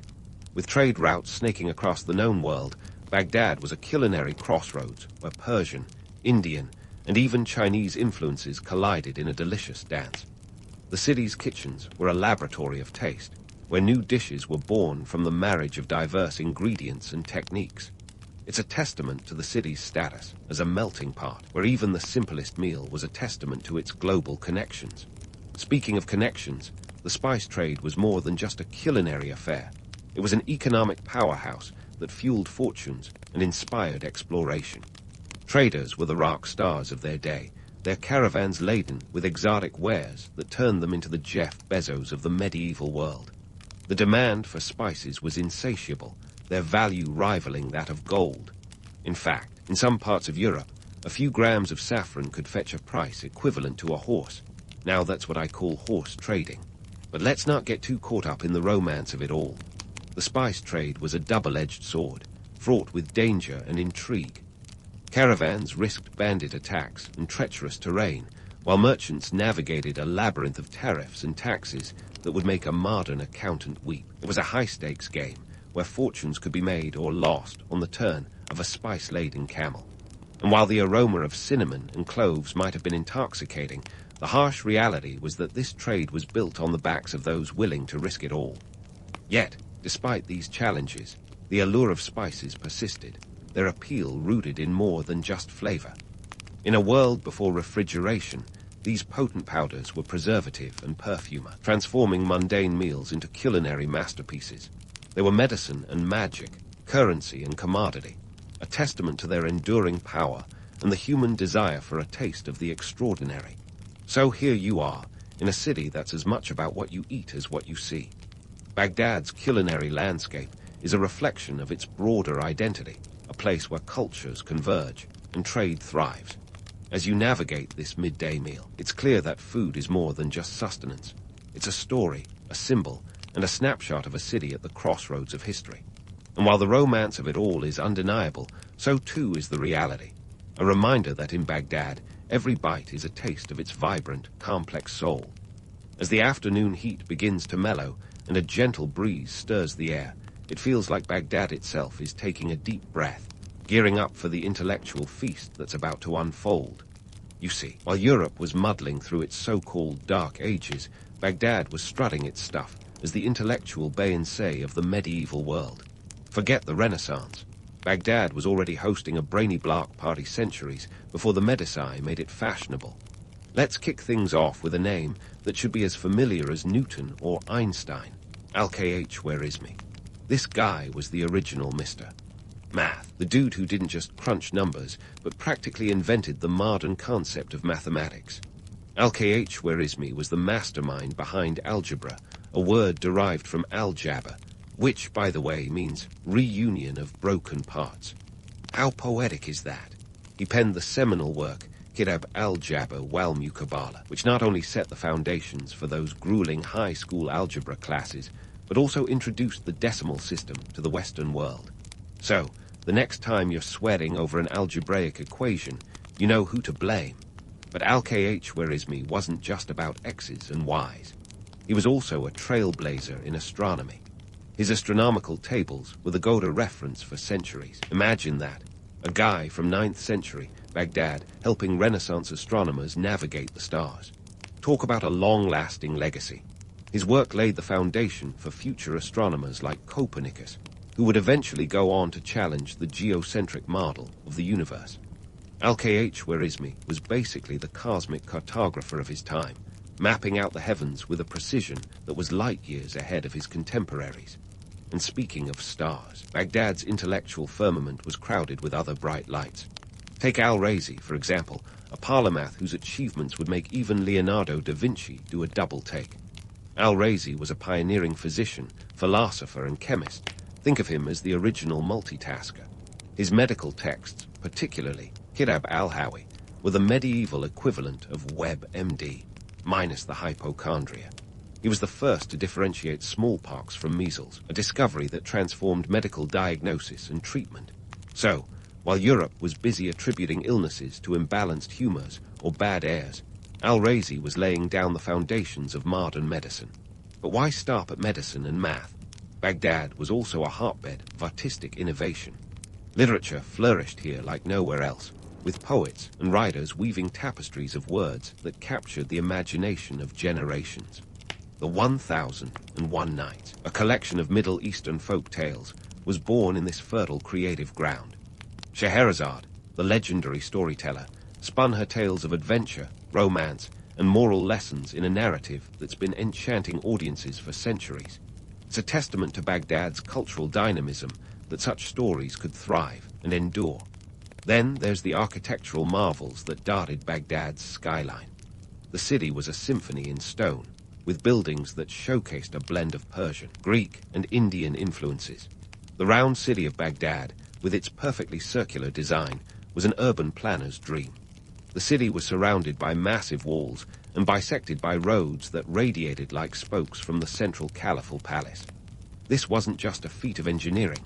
It was a statement of power and unity, a visual metaphor for a caliphate that saw itself as the center of the world. Imagine standing in the heart of such an architectural wonder, feeling the pulse of a city that was both a fortress and a beacon. Now, let's debunk a persistent myth, the notion that the Middle Ages were a cultural void. While Europe was busy playing musical chairs with its feudal lords, Baghdad was a vibrant hub of creativity and innovation. The city's scholars weren't just preserving ancient knowledge, they were expanding it, challenging old ideas, and forging new paths. So-called Islamic Golden Age wasn't just a clever branding exercise. It was a genuine intellectual renaissance that laid the groundwork for countless advancements. And the arts, well, they were the soul of Baghdad. Calligraphers turned the Arabic script into an art form, crafting letters so elegant they could make a grown scribe weep. Their work adorned everything from manuscripts to buildings, a testament to the city's love affair with beauty and expression. Music thrived, too, with musicians blending Persian, Arab, and Byzantine influences into harmonious melodies that echoed through the city's bustling streets and opulent courts. But it wasn't all roses and rhymes. Let's not forget that this intellectual utopia was also a place of political intrigue and social stratification. The power struggles within the Abbasid Caliphate were as convoluted as any modern-day political drama, with factions vying for influence and wealth. It was a world where the pursuit of knowledge coexisted uneasily with the pursuit of power, where the lines between scholar and politician, dreamer and schemer, often blurred. Yet, for all its contradictions, Baghdad was a city that dared to dream, to imagine a world where knowledge was power and art was expression. It was a place where the past and present danced together, where cultures collided and creativity flourished. As the sun begins to dip below the horizon, casting long shadows across the city, you can't help but marvel at the vibrant tapestry that is Baghdad, a place of both dreams and reality, where every street corner holds a story waiting to be told. So, as night envelops this city of wonders, and the stars begin to twinkle like the eyes of a storyteller, you realize that Baghdad is more than just a historical footnote. It's a testament to the enduring power of human curiosity and creativity, a reminder that even in the midst of chaos, there's room for brilliance and innovation. And while the day may be coming to an end, the story of this remarkable city is far from over. There's more to discover, more secrets to unveil, and as always, more surprises waiting around the next bend. As the last glimmers of sunlight dip below Baghdad's silhouette, the city seems to exhale, releasing the pent-up energy of a day spent at the crossroads of the medieval world. You've wandered through vibrant markets, dipped your toes into the intellectual waters of the House of Wisdom, and savored the rich tapestry of a city at its zenith. But even the brightest stars eventually dim, and Baghdad's luminescence wasn't immune to the inexorable march of history.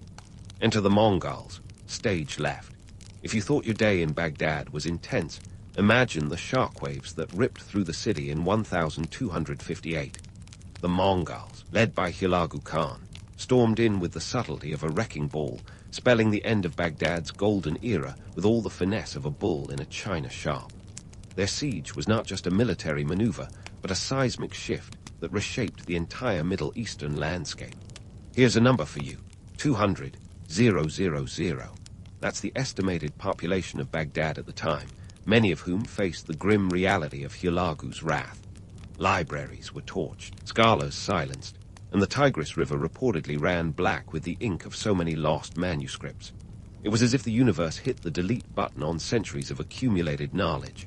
But why did this happen? Well, Baghdad's decline wasn't just about Mongol might. It was a tale of political fragmentation and internal decay. The Abbasid caliphs, once the undisputed epicenters of power, had seen their authority wane as regional governors, known as emirs, carved out their own fiefdoms. Think of it as trying to run a multinational corporation while middle management stages a hostile takeover. The caliphate was no longer the unified juggernaut it had been, and like a Jenga tower with one too many blocks removed, it all came tumbling down. Yet, as the dust settled, something remarkable happened. While the Mongols razed the physical city, they inadvertently scattered its intellectual seeds. The diaspora of Baghdad's scholars went on to influence the Islamic world and beyond.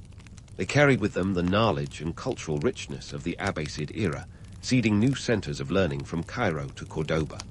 It's a classic case of unintended consequences. The Mongols sought to destroy, but in their wake, they inadvertently sowed the seeds for a new chapter in global history. And speaking of legacies, Baghdad's impact on the world is a story of connections, economic, cultural, and intellectual. The city was a hub of trade that stretched from the Byzantine Empire to the Far East, a living testament to globalization before it became a buzzword. The economic engine of Baghdad was fueled by its strategic location along the Tigris River, a vital artery that connected markets and moved goods faster than you can say Amazon Prime. Silk, spices, and precious metals flowed through its veins, enriching the city and its people. But beyond the tangible goods, Baghdad was a crucible of ideas. It acted as a bridge between the ancient and the modern, preserving the works of Aristotle and Plato while birthing new disciplines like algebra and optics. The House of Wisdom was more than just a library. It was an intellectual incubator that laid the groundwork for the Renaissance. Imagine a world without Baghdad's contributions.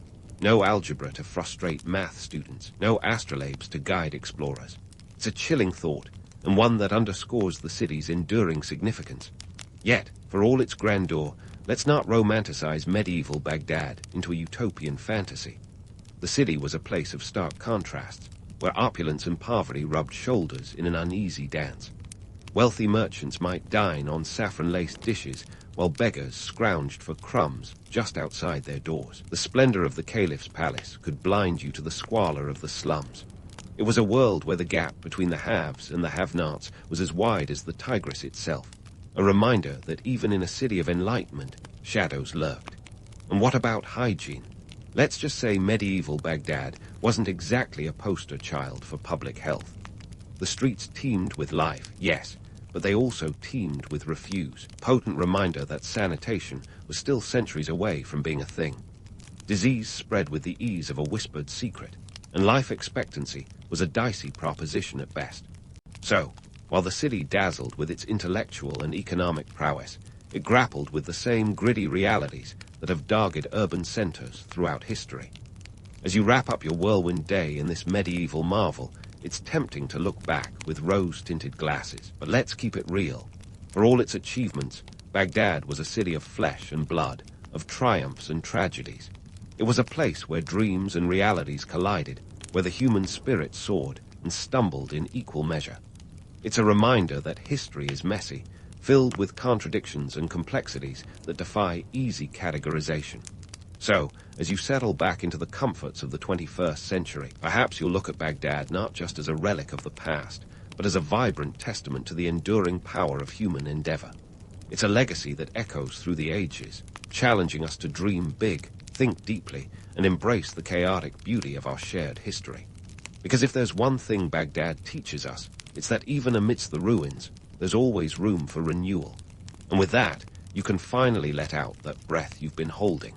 The day is done. And while you may not have physically walked the streets of medieval Baghdad, your mind has journeyed through its bustling alleys and storied halls. You've witnessed the rise and fall of a civilization, felt the pulse of a city that once stood at the center of the world. And perhaps, as you drift off to sleep, you'll carry a piece of Baghdad with you, a reminder of the incredible tapestry that is human history, woven with threads of triumph, tragedy, and timeless wonder. In the rolling green hills of ancient Britain, where the weather was as unpredictable as a Roman senator's loyalty, a force of nature was about to make her mark. Her name, Boudica. This warrior queen didn't just walk into history, she charged at it with a chariot and a fierce determination that could make even the most seasoned Roman legions break a sweat. But before all that, we need to step back and meet the woman behind the legend. How did a young girl from the Iceni tribe grow into the fiery leader who would rock the Roman Empire's boat harder than a tempest in the Thames? Boudica was born somewhere around 30 AD, in a land where druids were the spiritual guides, and the Romans were the uninvited guests who overstayed their welcome. The Iceni, her tribe, made their home in what is now Norfolk. Picture the Iceni as the kind of people who, instead of hosting a potluck, would rather have a grand feast with roasted boar and perhaps a pint of mead to wash it all down. As a young girl, Boudica would have learned the ways of her people, from the sacred rites of the druids to the practicalities of tribal politics. Her education was more hands-on than bookish. Think less library, more live-action history. Fast forward to her teenage years, and Boudica was married off to Prasutagus, the king of the Iceni. Now, this wasn't some fairy tale, happily ever after scenario. It was a political alliance, the kind that would make modern-day politicians nod in approval. Prasutagus wasn't just any tribal leader, he was a client king under Roman rule.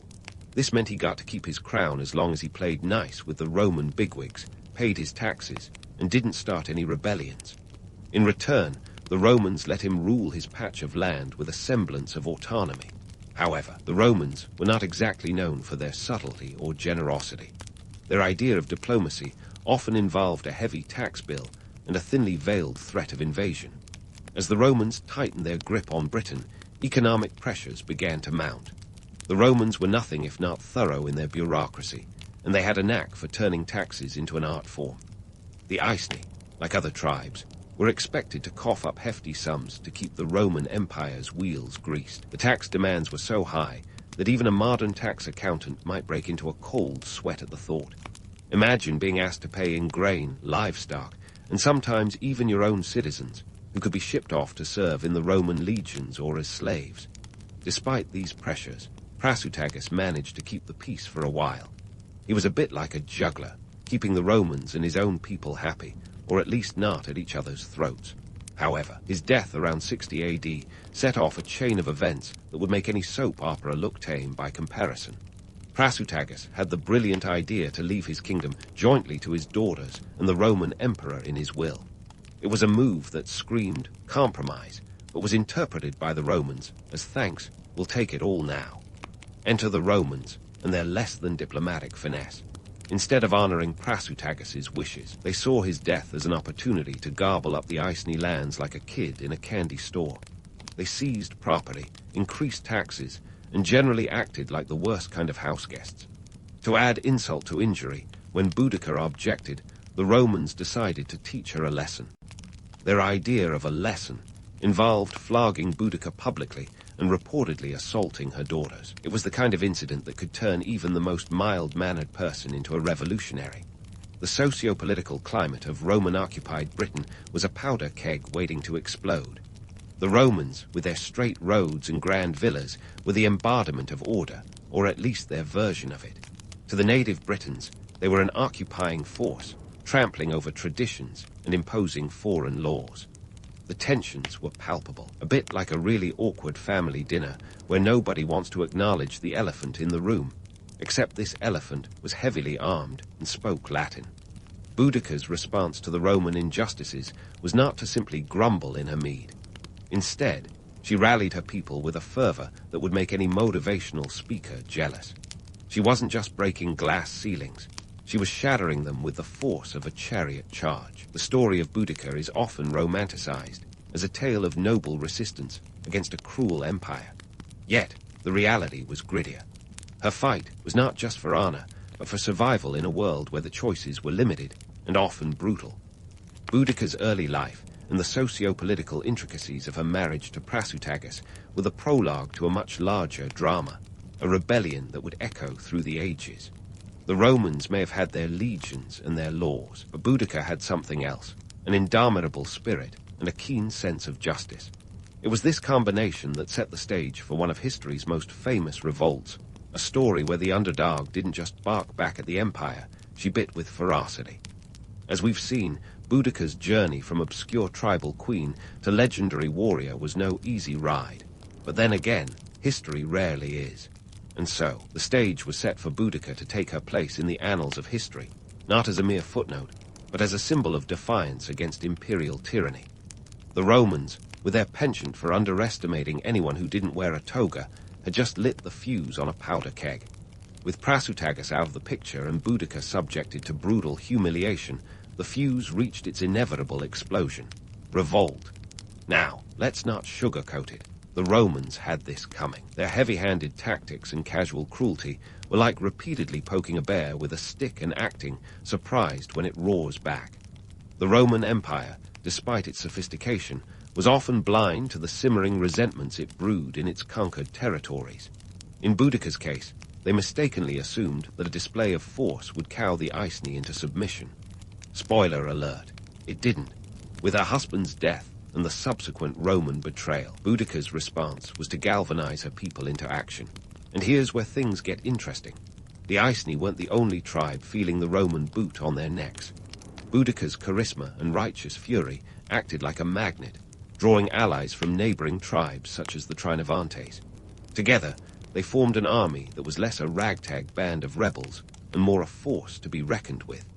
Estimates suggest Boudica's army swelled to around 100,000 warriors. That's not just a rebellion, that's an entire angry mob, and the Romans were about to find out just how angry. The strategy was straightforward yet devastatingly effective. Hit the Romans where it hurts. The Britons' first target, the Roman settlement of Camulodunum, modern-day Colchester, a former Trinovantian stronghold turned Roman colony. Picture it. A thriving Roman town with its temples, theaters, and smug expats who thought they'd brought civilization to the wilds. Boudica and her coalition saw it differently, a symbol of oppression that needed dismantling. And dismantle it they did, with the kind of thoroughness that left the town in ruins. The Roman governor, Suetonius Paulinus, was busy campaigning in Anglesey, giving Boudica's forces the perfect opportunity. Talk about bad timing, eh? Camulodunum fell with shocking speed. The Roman veterans and colonists, expecting the local garrison to protect them, were in for a rude awakening. The garrison, woefully undermanned due to Paulinus's northern campaign, could do little against the onslaught. The town's defenses crumbled like a poorly baked loaf of bread. The Britons, enraged and emboldened, spared no one and nothing. They razed the town to the ground, leaving a charred reminder of their fury. Boudica's army wasn't just making a statement, it was delivering a message written in fire and blood. But let's take a moment to consider the Roman reaction. You'd think an empire that prided itself on its military prowess would have seen the warning signs. Instead, they were caught flat-footed, like a deer in headlights. The Romans' arrogance and underestimation of their so-called barbarian foes were their undoing, at least initially. As news of the rebellion spread, panic gripped the Roman settlers. The next stop on Boudica's tour of vengeance was Londinium, today's London, a bustling trade hub even then. The Roman authorities, realizing they couldn't hold the town against Boudica's massive force, decided to evacuate. Not exactly a shining moment of imperial courage, but it was a pragmatic choice given the circumstances. Londinium was abandoned to its fate, and Boudica's army wasted no time in sacking the city. Once again, Britons left behind a smoldering ruin, a testament to their anger and determination. It's easy to romanticize Boudica's campaign as a glorious fight for freedom, and in many ways it was. But the reality was far more brutal. The rebellion wasn't just about reclaiming sovereignty. It was about retribution, plain and simple. Boudica's forces didn't discriminate between Roman soldiers and civilians. The destruction was comprehensive, and from a Roman perspective, terrifying. Yet for Boudica and her followers, it was a necessary purge of an occupying force that had overstayed its welcome. The Romans, ever the bureaucrats, were quick to realize the enormity of their error. The underestimation of Boudica's resolve and the scale of the rebellion had left them scrambling. Suetonius Paulinus, upon hearing of the rebellion, made a hasty return to confront the uprising. But like any good drama, the climax was yet to come, and both sides were gearing up for a confrontation that would determine the future of Roman Britain. In the meantime, the Roman administrative machine was in overdrive. Letters flew back and forth, as did messengers, carrying frantic updates and desperate pleas for reinforcements. The Roman response was a mix of disbelief and urgency, a classic case of too little, too late. The bureaucratic hiccups and missteps were almost comical, if not for the tragic consequences. You see, the Romans had a tendency to believe their own hype, convinced of their superiority. But Boudica was a reminder that even the mightiest empires could be shaken by the tenacity of those they oppressed. As the dust settled on the ruins of Londinium, Boudica's forces turned their attention to the next target, Verulamium, modern-day St. Albans. Another Romanized town, another opportunity to send a message. The Britons swept through with the same ferocity, leaving behind a trail of destruction. The Roman response was starting to take shape, but Boudica's momentum seemed unstoppable. Her rebellion was a whirlwind, and the Romans were struggling to keep up. Yet, amidst the chaos, there was a grim sense of order to Boudica's campaign. The strategic targeting of Roman settlements wasn't random. It was a calculated effort to dismantle the symbols of Roman authority and embolden her people. Each victory was a rallying cry, a testament to the possibility of a life free from Roman domination. And while the rebellion would ultimately face its own challenges, at this point, the Romans were on the back foot, grappling with a foe they had mistakenly thought inferior. As Boudica's army moved from victory to victory, the Romans scrambled to regroup. The stage was set for a confrontation that would echo through history, a clash not just of armies, but of cultures and ideologies. Boudica, the warrior queen who had risen from the ashes of her husband's death, was poised to challenge the might of Rome itself. And while the Roman Empire was vast, with resources aplenty, it was about to learn a valuable lesson. Never underestimate the tenacity of a people fighting for their land, their freedom, and their dignity. So, as the rebellion surged forward, the Romans faced a crucial question. Could they quell the uprising before it consumed their hold on Britain entirely? As they prepared for what would become a decisive confrontation, Boudica's legacy was already being etched into history, not just in the flames that marked her path, but in the hearts of those who dared to defy an empire.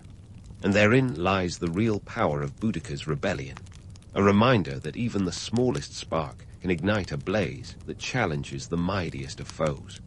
The story was far from over, with twists and turns yet to unfold, and the world watched as this dramatic chapter of history continued to play out.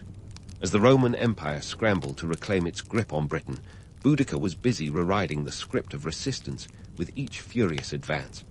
Let's dive headfirst into one of history's most dramatic chapters, where battle lines were drawn, and the stakes were higher than a Roman senator's arrogance. With her army swelling to an impressive 100,000 warriors, Boudica wasn't just knocking on Rome's door, she was kicking it down with gusto. Boudica's strategy was as simple as it was effective. Hit them hard, and hit them where it hurts. Her next move was a swift march toward Verulamium, another Romanized town that would soon feel the wrath of a warrior queen scorned. The Roman settlers must have felt like they'd been caught in a bad dream as Boudica's forces laid waste to yet another symbol of imperial might. The once thriving town, with its villas and public baths, was reduced to smoldering ruins. It's fair to say the real estate market in Roman Britain was taking a nosedive, and Roman property insurance, if such a thing existed, would have been in a state of chaos. But let's not forget the economic impact of Boudica's rebellion, which was about as subtle as a chariot crash. The destruction of key settlements like Camularginum, Londinium, and Verulamium didn't just leave physical scars. It dealt a significant blow to Roman economic interests. These towns were more than just places to live. They were vital nodes in the Roman trade network. When Boudica's forces razed them, it wasn't just about revenge. It was about striking at the economic heart of Roman Britain. The financial ripple effect was immense, with trade routes disrupted and wealthier Roman settlers packing their bags faster than you can say veni, vidi, vici. Meanwhile, Roman military blunders were becoming as common as toga parties. Suetonius Paulinus, the Roman governor, was finally getting his act together after his ill-timed absence. Rushing back with his legions, he aimed to put an end to Boudica's uprising. But the Romans' confidence in their military prowess was about to face a reality check. You see, the Romans had a habit of underestimating the so-called barbarians, dismissing them as disorganized and inferior. Boudica's campaign was a harsh wake-up call, proving that even the mightiest empire could be challenged by the fierce determination of those they oppressed. As the Romans regrouped, they faced a logistical nightmare. Reinforcements had to be summoned from neighboring regions, but communication was slower than a snail in a toga. Messages took time to travel, and by the time reinforcements arrived, Boudica had already moved on to her next target. The Roman legions were spread thin, desperately trying to contain an uprising that was spiraling out of control. It was like trying to plug a leaky ship with a spoon, futile and frustrating. Amidst the chaos, Boudica's tactics were proving to be a masterclass in guerrilla warfare. Her forces moved swiftly, striking with precision and retreating before the Romans could mount a counterattack. This wasn't just blind fury, it was calculated vengeance. It's like Boudica had taken a page straight out of Sun Tzu's The Art of War, centuries before it was even written. By the time the Romans figured out her next move, she was already one step ahead, leaving a trail of destruction in her wake. But let's not romanticize the rebellion too much. The reality was brutal, with death and destruction on a scale that would make even the most hardened warrior shudder. For the Roman settlers who survived, it was a terrifying ordeal, a reminder that their imperial masters were not invincible. Boudica's forces didn't differentiate between soldier and civilian, Roman or native collaborator. The rebellion was as much about retribution as it was about liberation. It was a stark reminder that war is rarely as clean-cut as the history books sometimes make it out to be. The economic consequences of the rebellion were felt on both sides. While the Romans faced the immediate financial hit from the destruction of their settlements, the Britons weren't left unscathed. The rebellion disrupted local economies and trade networks that had become intertwined with Roman commerce. The short-term gains of driving out the Romans came with long-term challenges, as the Britons would have to rebuild what had been destroyed. It was a high-stakes gamble, and Boudica's forces were all in. As the rebellion continued, the Roman military machine was finally starting to wake up. Suetonius Paulinus was determined to put an end to Boudica's campaign, and he wasn't about to let a warrior queen outsmart him. The Romans began to regroup, calling in reinforcements and fortifying their positions. The The stage was set for a confrontation that would determine the fate of Roman Britain, with both sides gearing up for a clash of epic proportions. Yet, amidst the chaos and destruction, Boudica's rebellion was leaving a lasting legacy. It was a testament to the power of resistance against tyranny, a reminder that even the mightiest empires can be challenged by the indomitable spirit of those they seek to conquer. Boudica's campaign was more than just a military endeavor. It was a cultural and political statement, a rallying cry for those who dared to defy the status quo. As we approach the climax of this historical drama, the questions linger. Can the Romans reassert their dominance, or will Boudica's uprising mark a turning point in the history of Britain? With both sides preparing for a decisive showdown, the world watched as this epic struggle unfolded. Boudica's legacy was already being etched into the annals of history, a symbol of defiance and resilience in the face of overwhelming odds. In the end, the rebellion would be a test not just of military might, but of the ideals and values that defined the era. Boudica's story was far from over, and as the pieces moved into place for the next chapter, the tension was palpable. The stakes couldn't be higher, and the outcome would shape the future of Roman Britain for years to come. With each passing day, the world waited with bated breath for the next move in this high-stakes game of power and resistance. As Boudica's rebellion thundered on like an unstoppable force of nature, the Roman Empire was rallying its legions for a showdown that would go down in history. Enter Suetonius Paulinus, the Roman governor with a name that sounds more like a law firm than a military strategist. Despite Rome's initial blunders, like vacationing while Boudica was torching towns, Suetonius was now all business. He was determined to put an end to this uprising with a decisive smackdown, Roman style. With his legions finally assembled, Suetonius picked his battlefield with the precision of a chess master. He chose a narrow gorge, perfect for neutralizing Boudica's numerical advantage. Picture the scene.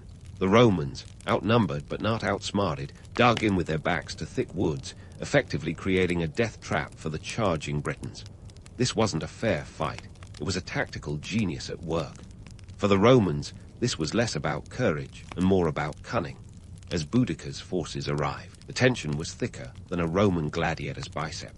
Her army was massive, potentially reaching over 100,000 warriors, while Suetonius commanded a mere 10,000 disciplined soldiers. But here's where the rubber hits the Roman road. Discipline and strategy versus sheer numbers and ferocity. It was a classic case of quality over quantity, and the Romans were banking on their well-oiled military machine to save the day. The battle, known as the Battle of Watling Street, wasn't just a clash of swords and shields. It was a brutal reminder that war is a messy business. The Britons, with Boudica at the helm, charged into the Roman ranks with an energy that could only come from generations of pent-up rage. But the Romans held firm, their tight formations working like a meat grinder against the charging Britons. It was a bloodbath in every sense of the word, with the Romans demonstrating why you don't bet against an army that spends more time training than a Roman senator spends sipping wine. And let's talk about tactics, shall we? The Romans deployed the classic wedge formation, a deadly arrowhead of soldiers designed to pierce enemy lines with ruthless efficiency. Suetonius knew that his soldiers, with their short-stabbing swords and large shields, were built for close combat. The Britons, on the other hand, favored long slashing swords and relied heavily on their chariots for mobility. But in the cramped confines of the gorge, the chariots were as useful as a chariot with square wheels. The battle wasn't just about who had the most troops.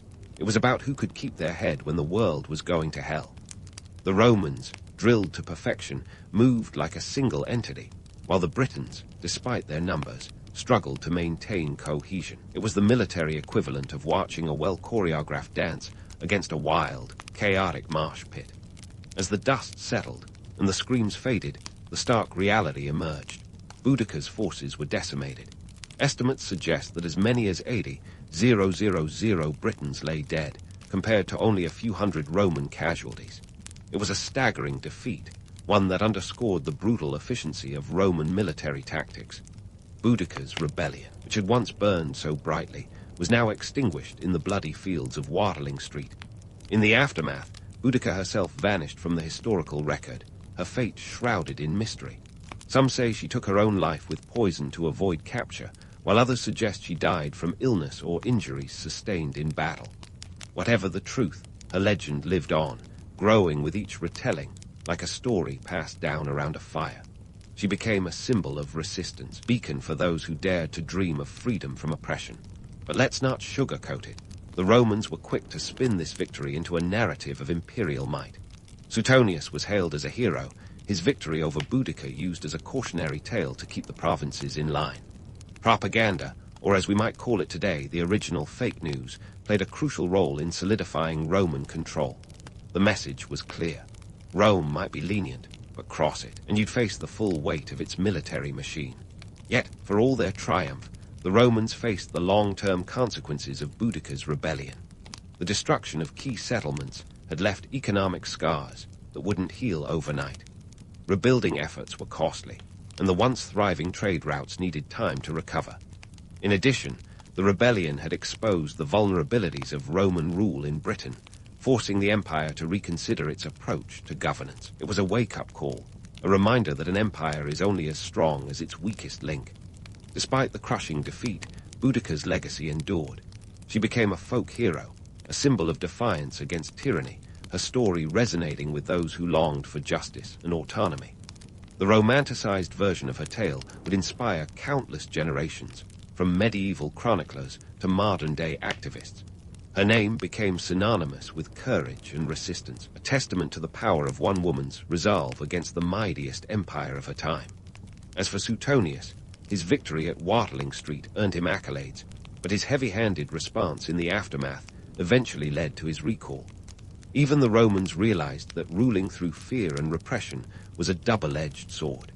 The empire needed a softer touch to maintain its grip on the far-flung provinces, a lesson learned at the cost of thousands of lives. In the grand tapestry of history, Boudica's rebellion was a fiery thread that illuminated the complexities of power, resistance, and identity. It challenged the status quo and forced an empire to confront its own hubris. Her story is a reminder that history is not just a series of events, but a reflection of human nature in all its flawed glory. As the dust settled on Boudica's final stand, the lessons of her rebellion echoed across the ages. The Romans might have won the battle, but the spirit of resistance she embodied would continue to inspire those who dared to challenge injustice. In the end, Boudica's legacy was not just etched in the annals of history, but in the hearts of those who dared to dream of a world where freedom reigned supreme. With the rebellion quashed, the Romans set about restoring order, rebuilding what had been destroyed, and reinforcing their presence in Britain. The empire's grip tightened once more, but the specter of Boudica's defiance lingered, a reminder that even the mightiest empires could be shaken by the determined spirit of those they sought to subjugate. As the curtain falls on this chapter of history, the stage is set for the next act. The Romans may have quelled Boudica's uprising, but the story of resistance and resilience continues, waiting for the next spark to ignite a flame. Boudica's legacy lives on, a testament to the enduring power of the human spirit in the face of overwhelming odds. While the Romans tightened their grip on Britain, Boudica's defiance continued to ripple through history like a pebble cast into a pond, with waves reaching far beyond the battlefields of her time. Her story didn't just fade into the annals of Roman military triumphs. It became a cornerstone of British cultural identity, woven into the tapestry of a nation that would one day pride itself on its stiff upper lip and fondness for an underdog story. Now, let's peel back the layers of this legacy. Boudica stands as a symbol of resistance against oppression, her narrative an enduring reminder that even the most formidable empires have their Achilles heel. This warrior queen's tale has been romanticized as much as it has been scrutinized, serving as both a cautionary tale and an inspiration. But why, you ask, does her story still resonate today? Well, it's because Boudica embodies the timeless struggle against tyranny, a theme as relatable now as it was 2 millennia ago. Picture the scene, the Victorian era, a time of empire and expansion. The British, with their own imperial ambitions, found a kindred spirit in Boudica. She was cast as the noble savage, a proto-nationalist hero resisting foreign domination. Paintings and literature of the time portrayed her as a fierce but noble leader, a narrative that conveniently overlooked the brutal realities of her rebellion. It was a bit like turning a gritty indie film into a Hollywood blockbuster, more palatable, less real. But let's not forget the economic and political landscapes that have kept Boudica's legend alive. In the 19th century, Britain was busy carving out its own empire, and Boudica's story offered a comforting parallel. A native Briton standing tall against the invaders. Her legacy was repackaged to suit the needs of the time, a bit like rebranding a classic product for a new market. Yet, beneath the romantic veneer, the harsh truths of her rebellion remained, a reminder that the battle for autonomy often comes with a heavy toll. Fast forward to the 20th and 21st centuries, and Boudica's influence shows no signs of waning. She's been reimagined in films, books, and even as a statue near the Houses of Parliament in London, a bronze embodiment of resistance, her chariot poised as if ready to charge once more. This isn't just some tourist attraction. It's a sign that Boudica's spirit of defiance still resonates in the corridors of power. Her tale has been adapted to fit modern narratives of feminism, national identity, and the struggle against oppression. Boudica has become a symbol for anyone who's ever felt the weight of injustice and dreamed of fighting back. And let's talk pop culture, because what's history without a little flair? Boudica's story has been retold in countless forms, from novels to television series. Each retelling adds a modern twist, reflecting contemporary values and concerns. She's been portrayed as everything from a fierce warrior to a cunning strategist, each version capturing a different aspect of her complex legacy. It's a bit like seeing Shakespeare performed in different settings. Same core story, but the interpretation is everything. But as with all legends, there's a danger of glossing over the nitty-gritty details. The reality of Boudica's rebellion was brutal and bloody. Her forces didn't just challenge the Romans, they left a trail of devastation in their wake. This wasn't just a fight for freedom, it was a fight for survival. The romanticized version often skips over the uncomfortable truths, like the fact that Boudica's campaign led to the deaths of tens of thousands, including civilians. It's a stark reminder that rebellion is rarely clean-cut, and the lines between hero and villain can blur. Yet, despite, or perhaps because of, these harsh realities, Boudica's story remains powerful. It challenges us to think about the nature of rebellion and the narratives we choose to remember. Her legacy is a testament to the complexities of history, where the truth is often messier than the myths we create. In a world that sometimes seems dominated by those in power, Boudica's story is a beacon of hope, a reminder that even the most unlikely figures can leave an indelible mark on history. So, as we wrap up this journey through time, what can we learn from Boudica? Perhaps it's that the true power of her story lies not in the details of her rebellion, but in the enduring spirit it represents. It's a call to question authority, to stand up for what's right, and to never underestimate the impact one individual can have. Whether you're rallying against an empire or simply trying to make your voice heard in a crowded room, Boudica's tale is a reminder that courage and conviction can echo through the ages. As we bid farewell to this chapter, consider this. Boudica's legacy isn't just a story of resistance.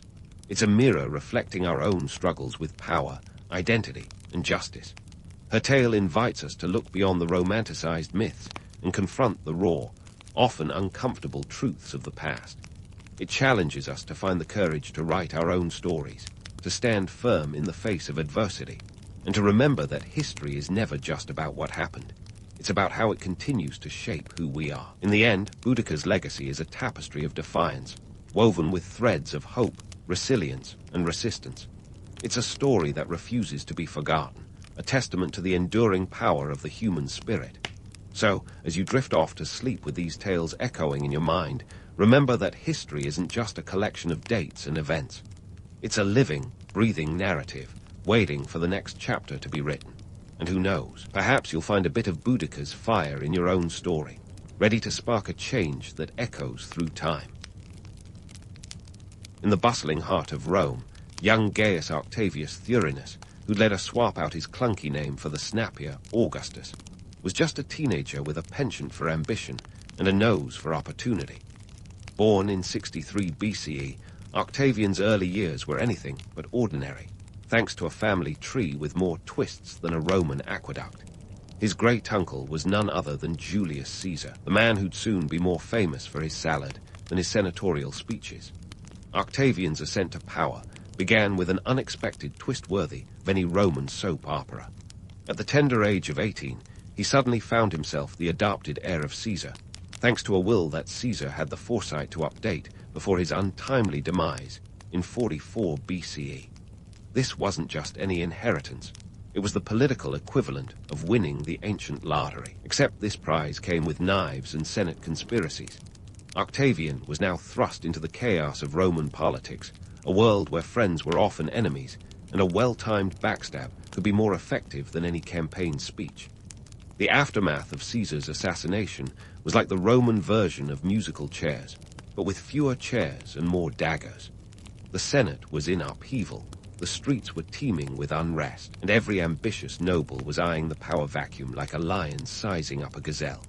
Octavian, barely old enough to legally drink wine, was suddenly the center of all this chaos. His first major decision, march on Rome with an army. Because why not? If you're going to make a splash, you might as well make it a tidal wave. Octavian's entry into Rome wasn't exactly like Caesar's famous crossing of the Rubicon. He was a bit more subtle, but not by much. He quickly allied himself with Mark Antony, Caesar's old right-hand man, and Marcus Aemilius Lepidus, forming a political ménage à trois known as the Second Triumvirate in 43 BCE. This triumvirate was less about trust and more about necessity. As they say, keep your friends close and your frenemies closer.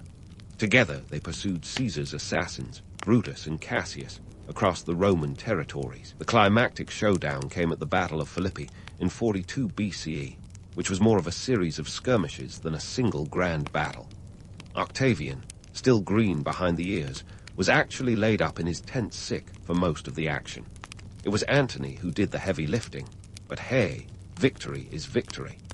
Cassius and Brutus both ended their lives in the traditional Roman way, falling on their swords, proving once again that Roman politics was a deadly game of survival of the fittest and the most dramatic. Octavian's rise wasn't just about military might. It was a masterclass in political maneuvering. He knew when to play the humble heir, when to flex his military muscle, and when to outwit his opponents. His youth was his secret weapon, lulling his adversaries into underestimating him. By the time they realized he was a threat, it was often too late. One of the key myths Octavian shattered was the idea that the Roman Republic was a democratic paradise. In reality, it was a breeding ground for power-hungry elites who schemed like it was an Olympic sport. Octavian understood this better than most, and was more than willing to play the game. After all, when in Rome, do as the Romans do. Just do it better, faster, and with more flair. The young Octavian's ability to navigate this treacherous landscape was nothing short of remarkable. He managed to turn potential enemies into allies, or at least neutral entities, and used every tool at his disposal to secure his position. This included some savvy political marriages and strategic alliances that would make a modern-day PR team green with envy. As Octavian's power grew, so did his ambition. He wasn't content with just being Caesar's heir. He wanted to be the first among equals. The path to becoming Augustus, the revered one, was paved with a blend of youthful audacity and a shrewd understanding of Roman politics. In just a few short years, this young upstart had transformed from a teenage heir into one of the most powerful figures in the ancient world. And as we know, this was just the beginning. The stage was set, the players were in place, and Octavian was ready to rewrite history. The stage was indeed set, and Octavian, with his youthful audacity, was ready to conduct his own symphony of power. But this wasn't a one-man show.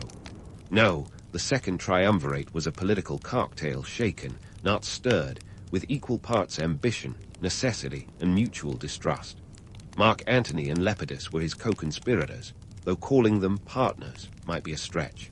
They were more like fellow passengers on a turbulent flight, each eyeing the emergency exit while pretending to enjoy the in-flight meal. The Second Triumvirate, formalized in 43 BCE, was Rome's attempt to bring some semblance of order to its chaotic house party. These three men carved up the Roman world like a well-roasted boar at a feast, each taking a hefty slice. Octavian got the west, Antony the east, and Lepidus, well, he got the short end of the stick with Africa. It was a temporary arrangement, as harmonious as a band composed of solo artists. Octavian knew that this alliance was a means to an end, not a lifelong friendship. Their first order of business, a prescriptions list that would make even the most ruthless corporate downsizer wince.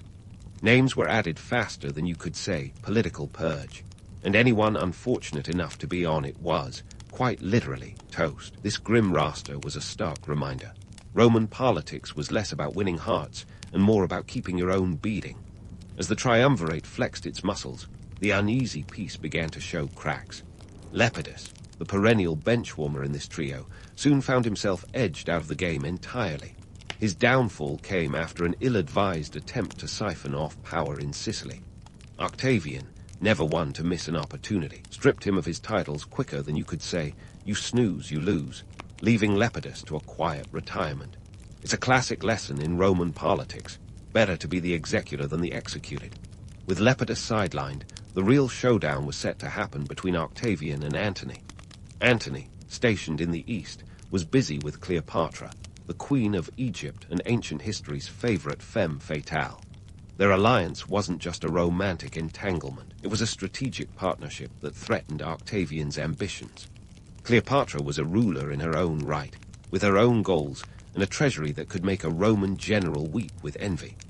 The romance between Antony and Cleopatra is the stuff of legends, saturated with enough drama to rival any modern tabloid. But strip away the Hollywood sheen, and you find a politically savvy pair who understood the power of perception. Antony was betting on Cleopatra's resources to bolster his claim over the East, while Cleopatra saw in Antony a way to extend her influence over Rome. It was less a love story and more a power play, with each using the other as a pawn in their own game. Meanwhile, Octavian was busy at home, crafting his image with the precision of a modern-day PR guru. He portrayed himself as the defender of Roman values, a champion of the people against Antony's supposed Eastern decadence. Octavian was a master at turning public opinion, and he knew that image was everything. He cast Antony as the wayward Roman, seduced by the luxuries of the East, while he stood as the stalwart protector of Roman tradition. As tensions simmered, it became clear that a final confrontation was inevitable. Enter the Battle of Actium in 31 BCE, the climax of this epic power struggle. This naval showdown off the coast of Greece wasn't just a clash of ships. It was a battle for the very soul of Rome. Octavian's fleet, under the command of his faithful general Agrippa, faced off against Antony and Cleopatra's forces. The stakes were colossal, and the outcome would shape the future of the Roman world. The battle itself was less about swords clashing and more about strategic acumen. Agrippa's tactics outmaneuvered Antony's, and when Cleopatra's ships broke ranks and fled, the writing was on the wall. Antony, realizing the jig was up, followed suit, leaving victory firmly in Octavian's hands. Actium was more than just a military triumph. It was a narrative victory that Octavian spun with the skill of a seasoned storyteller. He portrayed Antony's flight as a betrayal, a cowardly act driven by his infatuation with Cleopatra. This wasn't just the defeat of a rival. It was the vanquishing of a foreign influence, an assertion of Roman supremacy over Eastern opulence. In the aftermath of Actium, Antony and Cleopatra retreated to Egypt, where their tragic end would soon unfold. But that's a tale for another time. For Octavian, the path was now clear. He returned to Rome not as a mere triumvir, but as the unrivaled master of the Roman world. The Republic, such as it was, had breathed its last, and in its place, a new order was emerging. This wasn't the end of Octavian's journey, far from it. The young man who had once been Caesar's underdog heir was now poised to become Augustus, the first emperor of Rome. Yet, even as he stood on the brink of unprecedented power, the challenges were just beginning. He had to transform a city accustomed to chaos into an empire that would stand the test of time. But let's not get ahead of ourselves. There's plenty more to unpack about how Octavian, soon to be Augustus, built the framework of an empire that would last for centuries. So stay tuned, because the best is yet to come. As Augustus stood on the precipice of history, ready to morph from Rome's savior into its first emperor, he had a Herculean task ahead, transforming a city teetering on anarchy into the heart of an empire. And let's be real, Rome wasn't some quaint village ready to embrace change with open arms. It was a sprawling, chaotic mosaic of power, poverty, and ambition. Yet Augustus wasn't about to let a little chaos reign on his imperial parade. First up on Augustus's to-do list streamline the government. The Roman Republic had been a bureaucratic behemoth, a clunky machine where too many cooks spoiled the broth, and the broth was blood. Augustus knew he needed efficiency, not just a fancy title. So he trimmed the Senate down from its bloated ranks, cutting it from around 900 senators to a more manageable 600. Think of it as the ultimate "you're fired" moment in ancient politics. Yet Augustus was no tyrant, at least not in his own press releases. He retained the facade of the Republic by keeping traditional roles, but the power, that was firmly in his hands. Thank you very much. Next, Augustus tackled the economy, which, like a Roman banquet, was all about excess and imbalance. Rome's financial situation was shakier than a toga-clad senator after too much wine. So, Augustus took a page from the accountant's playbook: taxes. But not just any taxes. He implemented a system that was more organized than a Roman legion.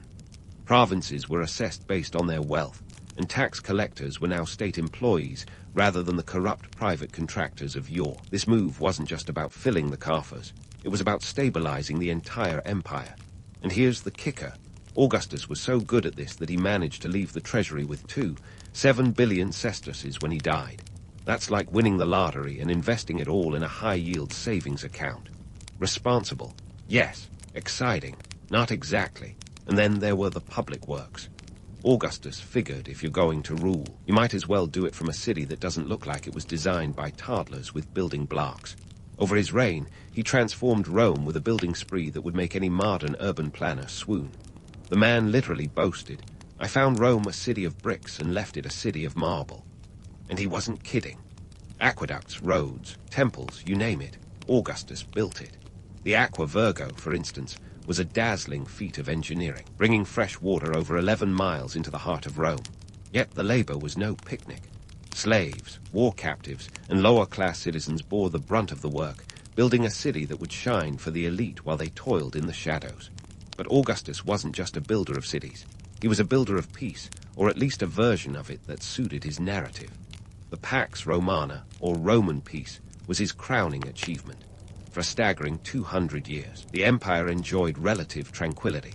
Sure, there were border skirmishes and the occasional rebellion, but compared to the bloody civil wars of the past, it was a golden era. Augustus's military reforms were a big part of this. He professionalized the army, offering veterans land or money on retirement, a neat way to ensure loyalty and prevent them from siding with rival commanders. Oh, and he reduced the number of legions from 60 to 28, which, aside from cutting costs, meant fewer armed men looking for trouble. Augustus understood that an empire needs more than just bricks and legions. It needs a narrative. He was a master of propaganda, turning his life into a story that would echo through the ages. The Res Gesti, his autobiographical inscription, painted him as the quintessential Roman hero, a man who restored order and virtue to a degenerate world. But beneath the polished marble of his image was a man who knew when to be ruthless. The myth was irresistible, but the reality was a careful balance of charm and calculated power. Speaking of power, let's not forget the subtle yet profound changes Augustus made to Roman religion. He became Pontifex Maximus, the head of the Roman religion, ensuring that the guards were firmly on his side, or at least that's what he wanted everyone to believe. Restored 82 temples in his first year alone, a divine PR campaign that made sure everyone knew the guards favored Augustus. And who wouldn't? He was creating jobs, building infrastructure, and conquering lands. What's not to love? But every golden era has its shadows, and Augustus's reign was no different. His reforms, while transformative, also came at a cost. His centralization of power effectively ended the Republic, a system that, for all its flaws, had granted a degree of political freedom. Augustus's reign was the start of an imperial system where power was concentrated in the hands of one man. Sure, it brought stability, but it also set the stage for the whims of future emperors, some of whom were more interested in debauchery than governance. Augustus had laid the foundation for an empire, but he also paved the way for its excesses. Yet, despite the harsh realities, it's hard not to marvel at Augustus's achievements. He was a man who reshaped not just a city or a nation, but an entire worldview. He took the chaos of Rome and forged it into a narrative of peace and prosperity that would endure for centuries. So as the sun set on the Roman Republic, and rose on the Roman Empire, Augustus stood as the architect of a new era, a man whose legacy would echo through the marble halls of history. And while the story of Rome was far from over, Augustus had ensured that his chapter would be one of the most enduring and influential of them all. As Augustus stood as the architect of a new era, one might assume he lived a life wrapped in luxury, but his personal life was as meticulously curated as his public image.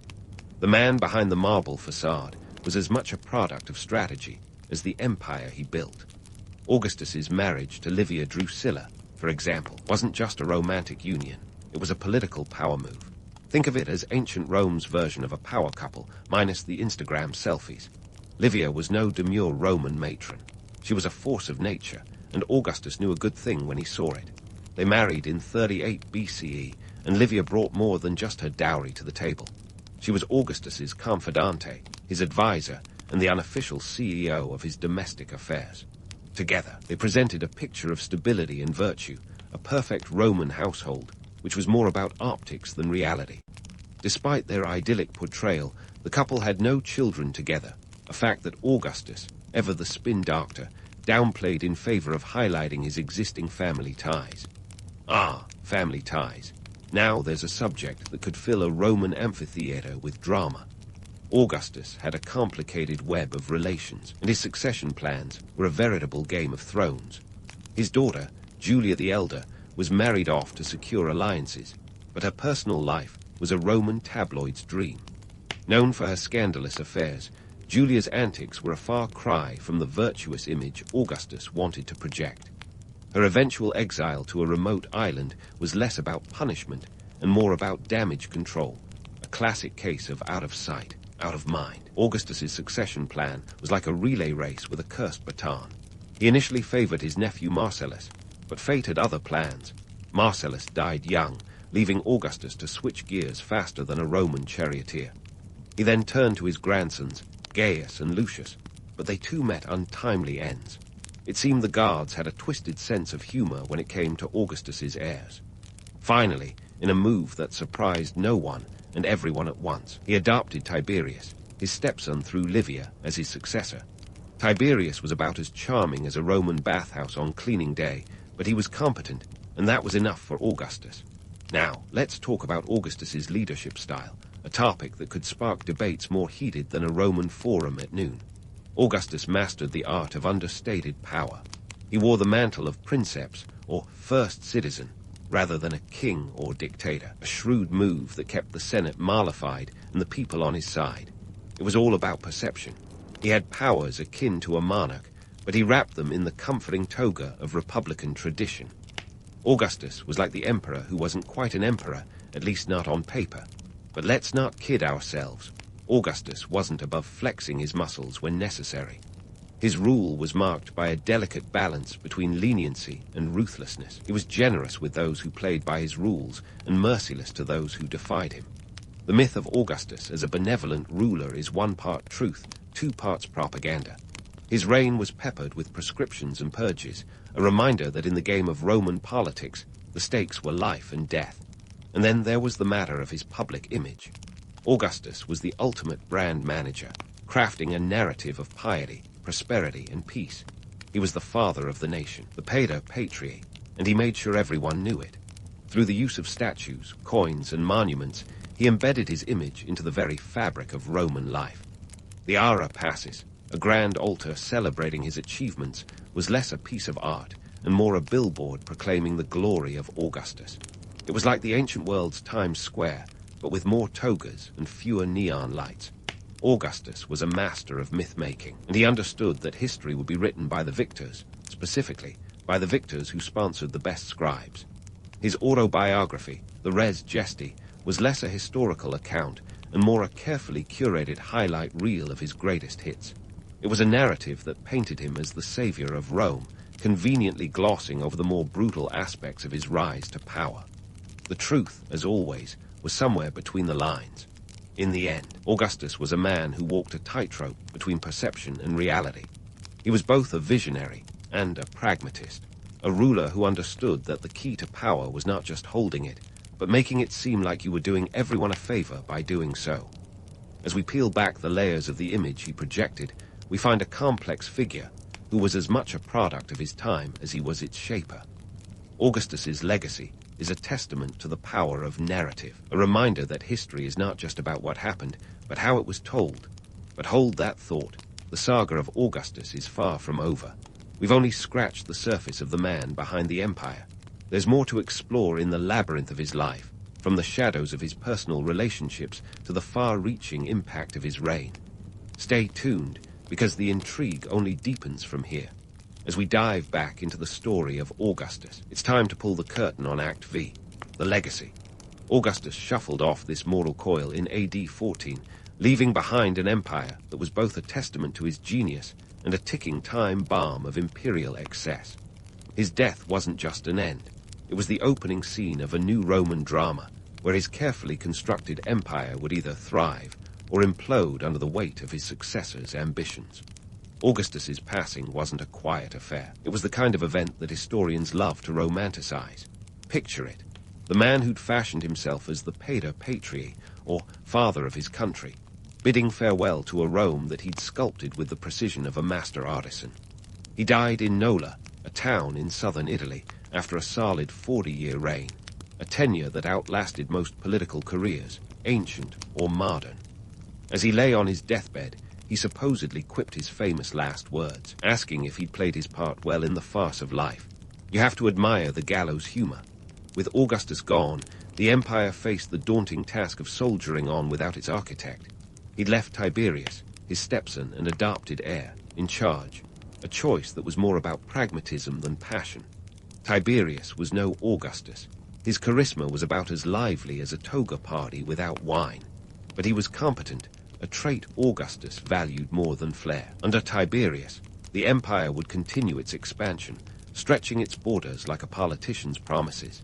Yet, Tiberius's reign also exposed the cracks in Augustus's legacy, as the pressures of imperial rule began to weigh heavily on the Roman psyche. Augustus had fundamentally transformed the Roman government, concentrating power in a singular office while maintaining the illusion of a republic.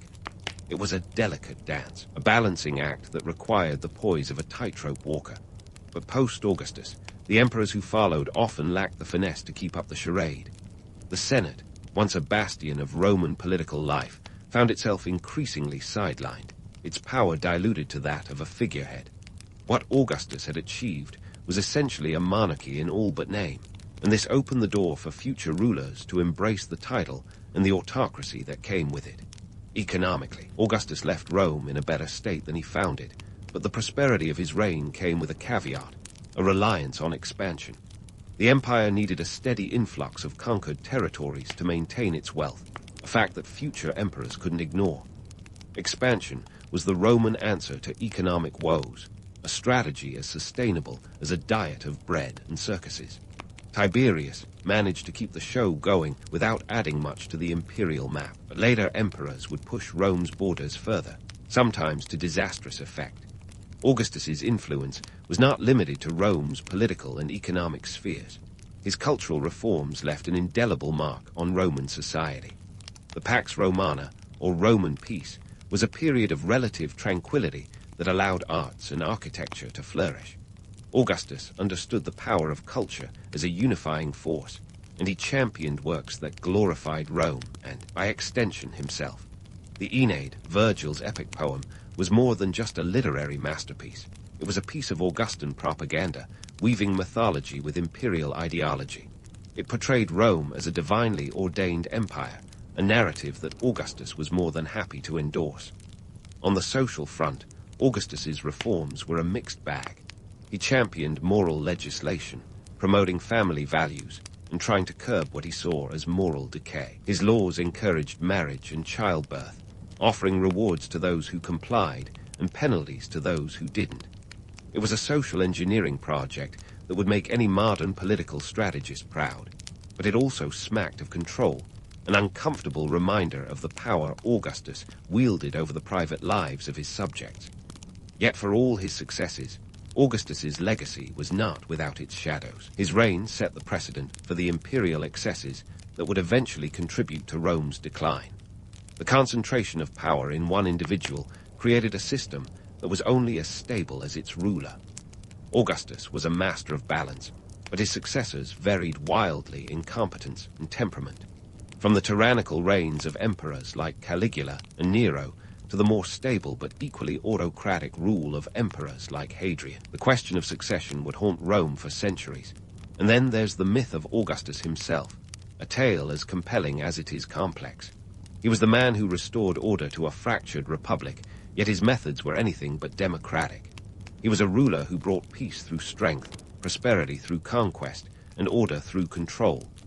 The Augustus of legend is a paragon of virtue and vision, but the Augustus of history is a more complicated figure, a master of manipulation who understood that power was as much about perception as it was about politics. As we wrap up this journey through the life and legacy of Augustus, one thing is clear. He was a man who left an indelible mark on history. His reign was a turning point for Rome, a period of transformation that set the stage for the empire's future triumphs and tribulations. His legacy is a testament to the complexities of power and the enduring allure of a well-spun narrative. Augustus may have played his part in the great Roman drama, but his influence would continue to echo long after the curtain fell on his life. And as we look back on his reign, we're reminded of the timeless truth that history is not just about the past. It's about the stories we choose to tell. Alaric I, the future Visigoth king who'd give Rome the kind of backhanded compliment nobody ever forgets, began life as a kid from the wrong side of the Danube, or, as the Romans might have put it, beyond the pale. Now, the Romans were all about their borders. They liked to think of themselves as the ultimate gated community, but they also had a taste for barbarian flair when it suited them. Enter the Goths, a group with a name fit for a metal band, but who were actually a loose confederation of Germanic tribes. Alaric was born around 370 AD into this world of cultural mashups and political intrigue. Now, let's clear up some misconceptions before we get too cozy with this story. Alaric wasn't some untamed wildling charging down from the hills with nothing but a loincloth and a bad attitude. He was a nobleman, a big fish in a small Gothic pond. His tribe, the Vingi, were one of those groups settled along the Roman Empire's Danubian frontier, and they had a bit of a love-hate relationship with the Romans. The Romans, always fans of a good buffer zone, saw the Goths as useful allies, or at least useful cannon fodder. The Romans, ever the drama queens of the ancient world, had a thing for turning their enemies into frenemies. You see, the empire was a sprawling entity, and keeping it all glued together was like playing a never-ending game of political whack-a-mole. In this chaotic theater, the Goths played their part as both pawns and players. Alaric's early years were spent navigating this turbulent landscape, where alliances were as stable as a Jenga tower in an earthquake. So, how did a Gothic noble go from zero to hero, or villain, depending on your perspective? Well, in the late 4th century, the Roman Empire was having one of its famous identity crises. You'd think with all those togas they could keep things under wraps, but no. The empire was split between East and West, with emperors who frequently seemed more interested in backstabbing each other than in keeping the whole enterprise afloat. Amidst this turmoil, the young Alaric found himself rubbing shoulders with Roman generals and statesmen, learning the ropes of Roman military tactics. The real turning point came when the Huns, those horse-riding nomads known for their speed and their fondness for archery, decided to crash the Gothic party around 375 AD. Fleeing from the Huns like they were the latest tax collectors, the Goths begged the Romans to let them cross the Danube and settle on Roman soil. In a moment of rare generosity, or cunning, depending on how you see it, the Romans agreed. But Roman hospitality came with strings attached, and the Goths were soon treated more like indentured servants than honored guests. Alaric, as a young man, witnessed firsthand the Romans' less-than-stellar treatment of his people. The Goths were starved, cheated, and generally treated like that one cousin nobody wants at Thanksgiving. Unsurprisingly, this sowed seeds of resentment, and Alaric, ever the observant one, took note. It wasn't long before he decided that playing second fiddle in the Roman orchestra wasn't his style. By his late 20s, Alaric was leading his own band of Gothic warriors. Around 395 AD, he was elected as the king of the Visigoths. This wasn't exactly a smooth transition to power. Imagine being thrust into the role of captain on a ship that's half pirate, half cruise liner, and you get a sense of the political acrobatics involved. The Visigoths were not a monolithic group, and Alaric had to balance the desires of various chieftains while navigating the treacherous waters of Roman politics. You see, the Romans weren't just dealing with Goths at this time. They had a whole menagerie of barbarian tribes to worry about, from Vandals to Franks. The empire's internal divisions were a boon to any ambitious leader, and Alaric was nothing if not ambitious. He understood that the Romans' Achilles' heel was their penchant for internal squabbling. In this world of shifting allegiances, Alaric played the role of the quintessential backstage manipulator. Alaric wasn't just a brute with a sword. He was a shrewd diplomat, a fact that often gets glossed over in the barbarian invader narrative. He understood that his people needed land and security, two things the Romans were perennially short on. So, he did what any self-respecting leader would do. He leveraged his warriors as a bargaining chip. In 394 AD, he even found himself fighting for the Eastern Roman Emperor Theodosius against the usurper Eugenius. It was a classic case of the enemy of my enemy is my friend, with Alaric helping Theodosius win the Battle of the Frigidus. But like all good political dramas, things didn't go smoothly after the victory. Alaric expected a nice chunk of land and a cushy title for his efforts. Instead, he got the Roman version of a pat on the back, and they will call you. It was a classic bait and switch, and Alaric wasn't having it. With Theodosius dead in 395 AD and his sons Arcadius and Honorius taking over the divided empire, Alaric saw a golden opportunity to make some noise. Alaric's early life, full of Roman double-dealing and Gothic grit, set the stage for his later exploits. He was a man caught between two worlds, neither of which fully accepted him, but both of which he understood intimately. The young Visigoth had learned that in the Game of Thrones, you either win or you keep trying until Rome pays attention. Alaric was about to make sure that they did. So, Alaric, the man of the hour, or let's be honest, the guy who just wouldn't take no for an answer, was about to level up from Gothic king to Roman influencer. It wasn't quite the Instagram fame of our times, but hey, for a Goth in the 5th century, it was the next best thing. You see, Alaric wasn't just content with shouting from the Gothic rooftops. He wanted a seat at the Roman table, or at least a seat slightly closer to the Roman buffet. Now, you think that after helping Theodosius in 394 AD, Alaric would get a hero's welcome into the Roman military elite. Spoiler alert, the Romans were not exactly the most gracious hosts. No one was sending Alaric a welcome to the empire fruit basket. Instead, he got a taste of Roman bureaucracy, which, even by ancient standards, was as tangled as a ball of yarn after a cat's been at it. Alaric was appointed as Magister Militum, a fancy title that means Master of Soldiers. But don't let the grandeur fool you. It was a job with all the perks of a minimum wage internship. He was expected to fight for Rome, but without the glamour or the paycheck. Talk about a raw deal. Alaric's first gig as a Roman general wasn't exactly a walk in the imperial park. The Romans, forever the masters of mixed signals, were more than happy to use Alaric's muscle to deal with their myriad problems, but they were less willing to give him the recognition or resources he craved. It was like hiring a world-class chef and then asking him to cook with expired ingredients. Alaric's forces were sent to deal with problems at the empire's fringes, often facing hostile conditions and even more hostile locals. But Alaric was no stranger to adversity. He'd been dealing with Roman double-dealing since he was in short pants. While the Roman leadership saw Alaric's army as little more than a convenient tool, Alaric saw his position as a strategic opportunity. He quickly figured out that the Romans were stretched thinner than a toga on a sumo wrestler. The empire was dealing with internal revolts, external threats, and the occasional backstabbing senator. It was a mess, and Alaric knew it. So, he did what any savvy leader would do. He took notes, bided his time, and planned his next move. And let's talk about that move, the art of looting. Now, I know what you're thinking. Looting sounds so barbaric, so chaotic, so Amazon Prime Day. But in ancient times, looting was practically a side hustle for soldiers. Armies were often paid in plunder rather than coin, and Alaric's forces were no different. It was the ancient world's version of take what you can, give nothing back. The Romans had been doing it for centuries, and Alaric, ever the quick study, picked it up like a pro. However, labeling Alaric as just another marauding invader doesn't do justice to his strategic mind. Sure, there's a certain romanticized appeal to the idea of barbarian hordes storming the gates of civilization. But Alaric wasn't simply out for chaos. He was looking for stability, a home for his people, and a place in the Roman hierarchy.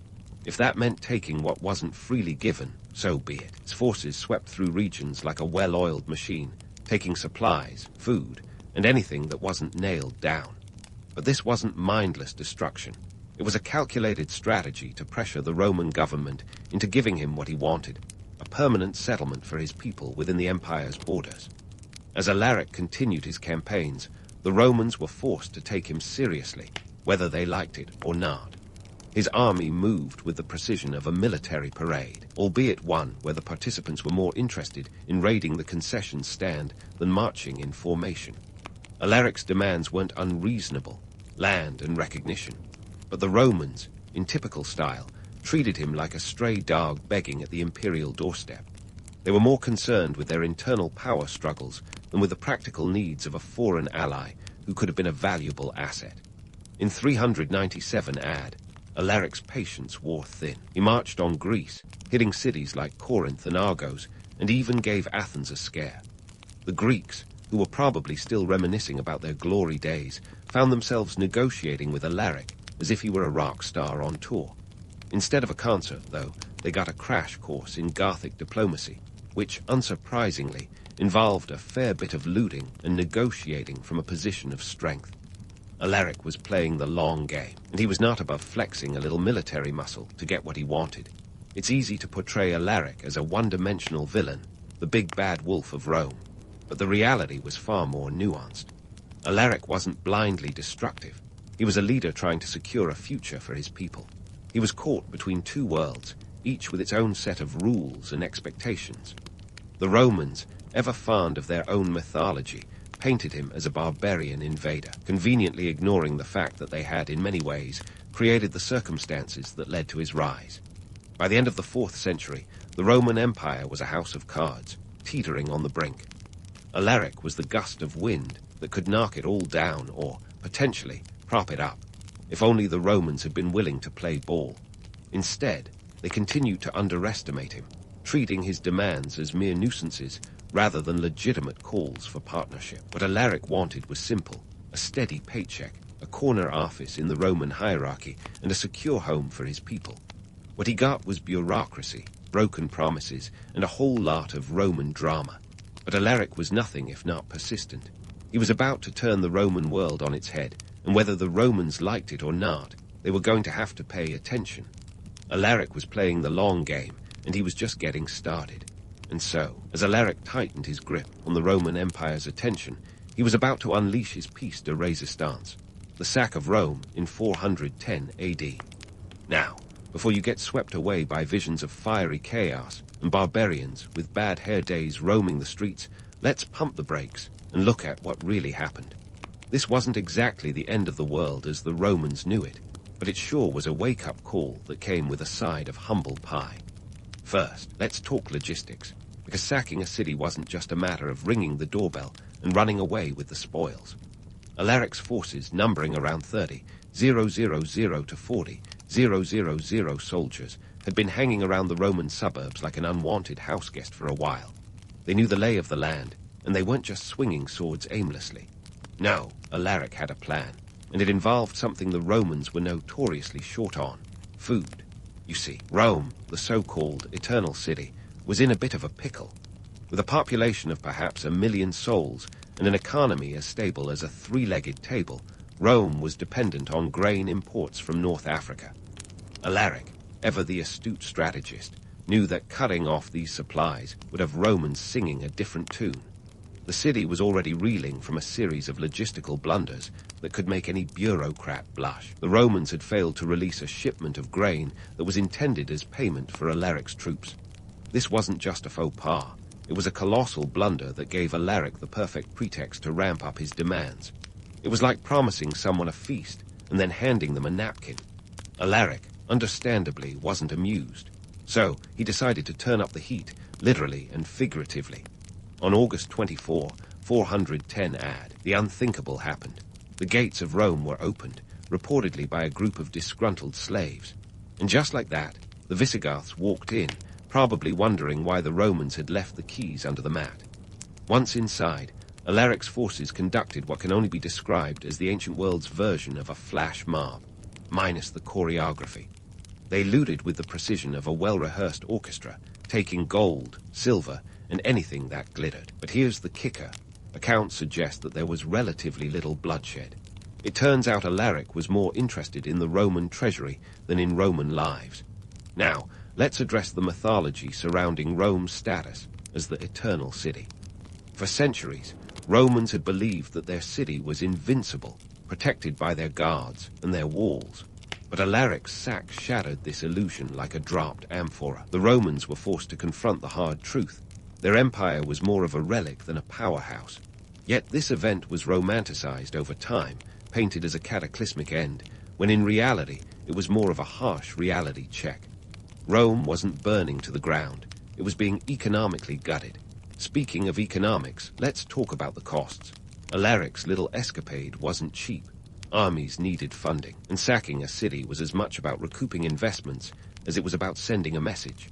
Soldiers had to be paid, and in those days, payment often took the form of plunder. The Visigoths took their loot and left, but the cost to Rome was immense, not just in material wealth, but in morale. The sack was a symbolic defeat that echoed across the empire, shaking the very foundations of Roman pride. But why did some Romans practically roll out the red carpet for Alaric? Simple: politics and disillusionment. The Roman Senate was a hotbed of intrigue, with factions more divided than a Thanksgiving dinner with political opposites. Some Romans saw Alaric as a lesser evil compared to the infighting that plagued their own leadership. Others were just fed up with the incompetence of their rulers, who seemed more interested in petty squabbles than in the welfare of the citizenry. And let's not forget the role of religion in this drama. The sack of Rome was a gift for Christian theologians, who spun the event as divine retribution against pagan Rome. Augustine of Hippo, never one to miss an opportunity for a sermon, wrote extensively on the sack, using it to promote his vision of a Christian order. The sack was thus mythologized as both a tragedy and a divine lesson, depending on which pulpit you were standing behind. So, was Alaric the bloodthirsty barbarian of Roman nightmares? Hardly. He was a savvy leader playing a high-stakes game with a crumbling empire. His sack of Rome was both a strategic masterstroke and a reminder of the impermanence of power. It forced Rome to face the reality that its glory days were in the rearview mirror, and it was time to adapt or fade into history. The legacy of Alaric's sack of Rome is a tale of irony and inevitability. The Romans, who had once conquered the known world with ruthless efficiency, found themselves outmaneuvered by a man who had learned their tricks and turned them against their creators. Alaric didn't destroy Rome. He exposed its weaknesses and forced it to evolve. The sack was a moment of transition, a symbolic end to an era of Roman invincibility and the beginning of a new chapter in a world where power was shifting. As Alaric and his troops marched out of Rome, laden with their spoils, they left behind a city that would never be the same. The Romans had been humbled, their myths debunked, and their future uncertain. Yet in the grand tapestry of history, this was just one thread, leading to larger questions about the fate of empires and the forces that drive them. Alaric had made his mark, and the story was far from over. The Roman Empire still had chapters left to write, and Alaric had ensured they would be penned with a little more humility and a lot less hubris. Thus, the stage was set for the next act in the grand drama of the ancient world, where the lines between civilization and barbarism were as blurred as ever, and the players were as unpredictable as the fates they sought to control. Alaric had shown that even the mightiest could fall, and in doing so, he had carved his name into the annals of history, not as a mere destroyer, but as a catalyst for change. As the dust settled on the sack of Rome, you might think the city would simply fade into oblivion, like a celebrity past their prime. But if history teaches us anything, it's that Rome had a knack for pulling off some miraculous comebacks. Picture a city, not unlike a medieval piñata that had just been whacked open, yet instead of candy, it spilled out political turmoil and existential dread. Rome had been humbled, sure, but it wasn't about to throw in the towel just yet. Like a boxer on the ropes, it was gearing up for another round. The sack left behind a city that was less eternal and more internally panicking. Economically, Rome took a hit that would make any CFO wince. Gold and silver were carted off by Alaric's troops like Black Friday doorbusters, and the city's coffers were drier than a Roman senator's sense of humor. But here's the twist. Rome had been through worse. Earthquakes, fires, and plagues had all tried and failed to break its spirit. This was just another chapter in a long story of resilience. Alaric, meanwhile, wasn't resting on his laurels or his loot. His next move involved trying to keep his band of Visigoths from turning into a bickering family reunion. The sack had been a high point, the kind of event that gets you a standing ovation, but Alaric knew that keeping the momentum going was another beast entirely. His people needed land, a place to call home that wasn't just a temporary campground on the Roman frontier. Alaric had his eyes set on Sicily, a fertile island that promised stability, and let's be honest, some top-notch Mediterranean views. Now, why Sicily? Well, it was the breadbasket of the Roman Empire, a veritable cornucopia of grain and olives, and Alaric saw it as the perfect spot to set up shop. But here's the kicker. Mother Nature decided to play a little game of not so fast. A sudden storm, as if sent by a vengeful Roman deity, wrecked his plans. Alaric's fleet was battered by the elements, and the dream of a Sicilian paradise slipped through his fingers like sand. It was a reminder that even the mightiest leaders were at the mercy of forces beyond their control. As Alaric regrouped, the Roman Empire was busy dealing with a power vacuum that could give a Dyson a run for its money. The sack had exposed the fragility of Roman leadership, and the resulting chaos was like a banquet for power-hungry generals and opportunistic politicians. The Western Roman Empire, already on shaky ground, found itself teetering even closer to the edge. The sack didn't just empty the city of its treasures, it drained the empire of its confidence.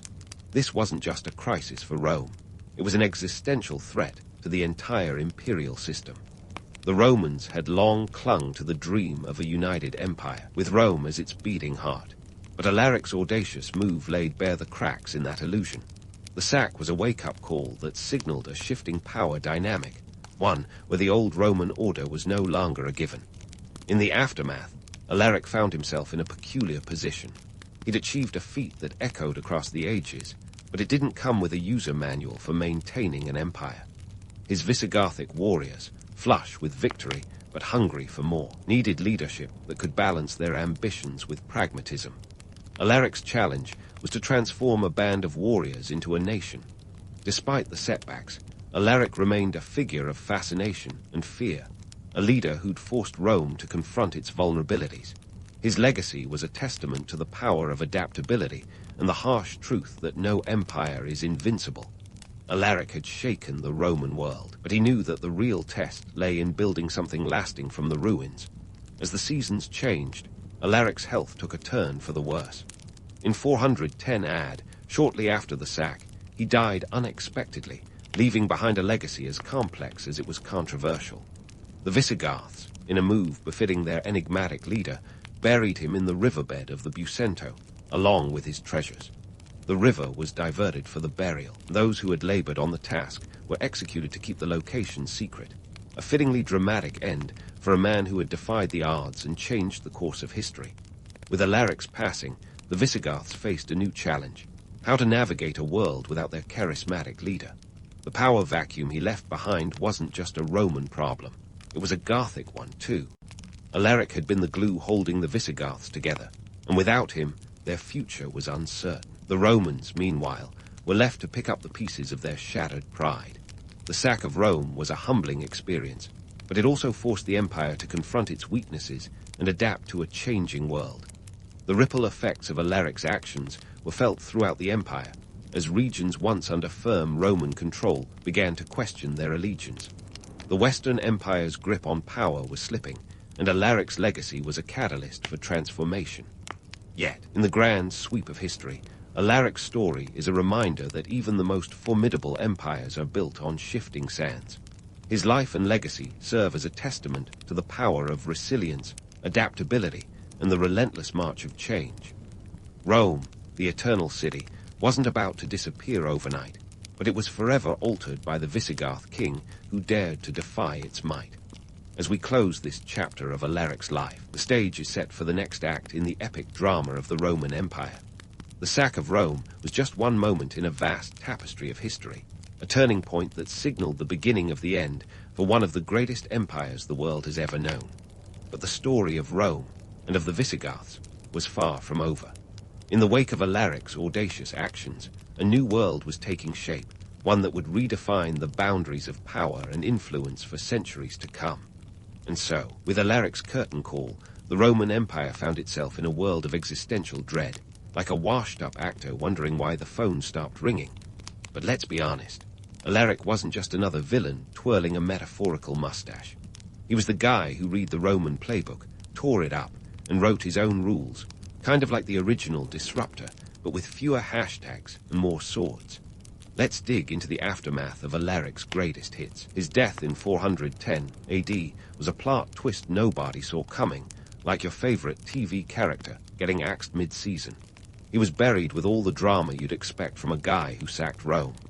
The Visigoths diverted the Busento River in southern Italy, laid him to rest with his treasures, and then, here's the kicker, executed the workers to keep the location a secret.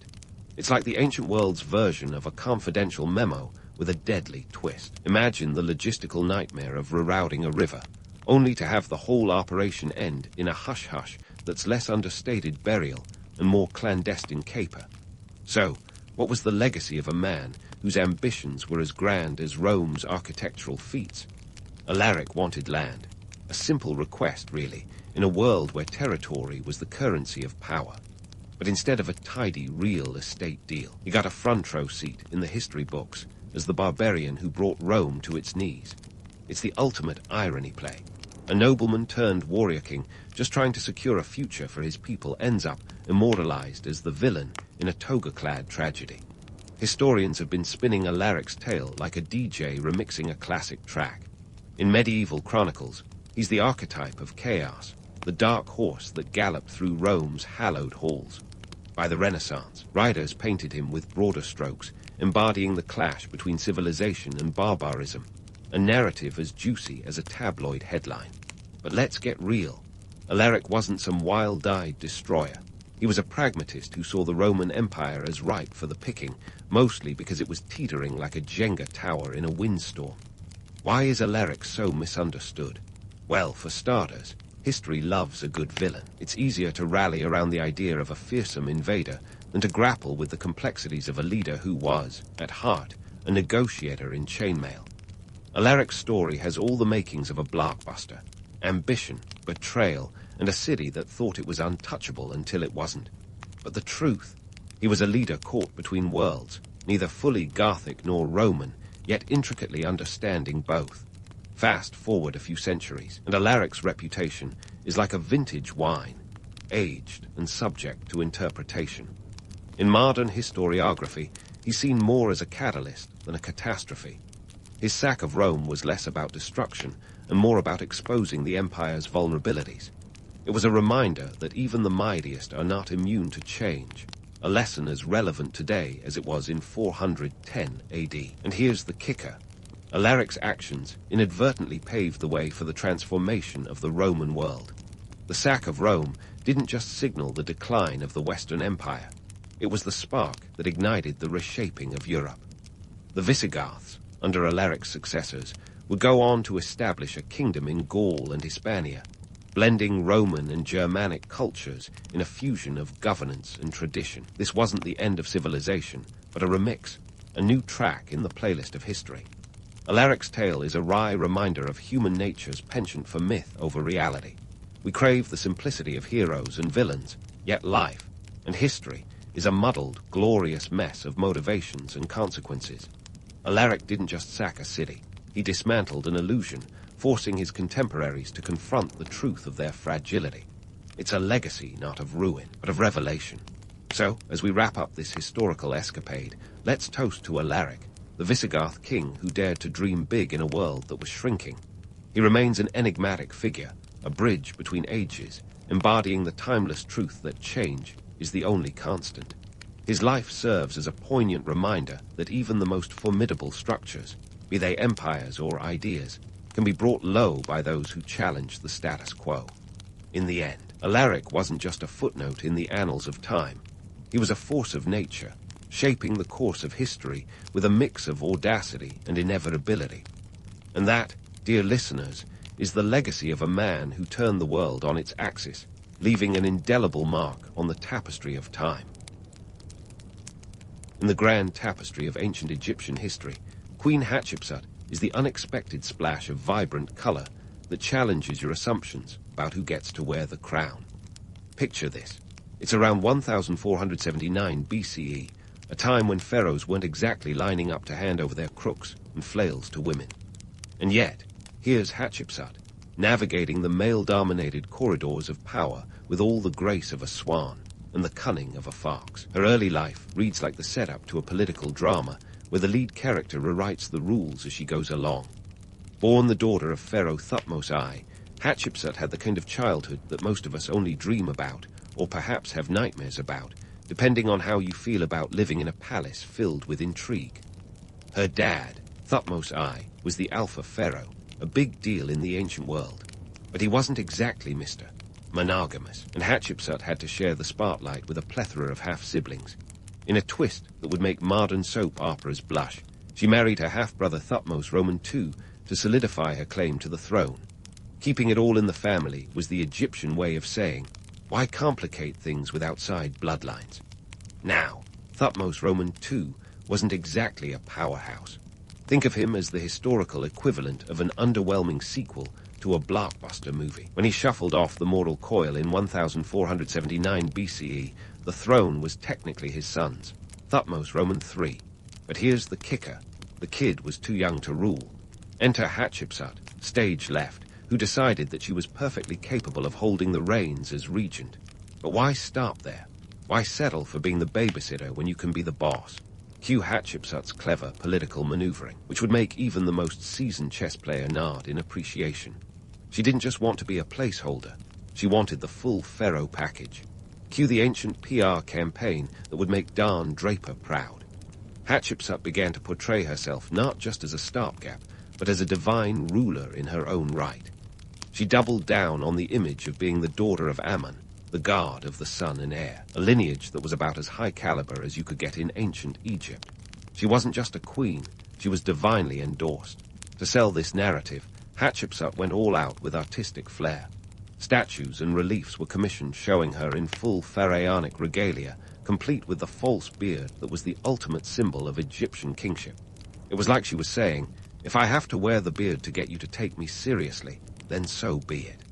And believe it or not, this worked.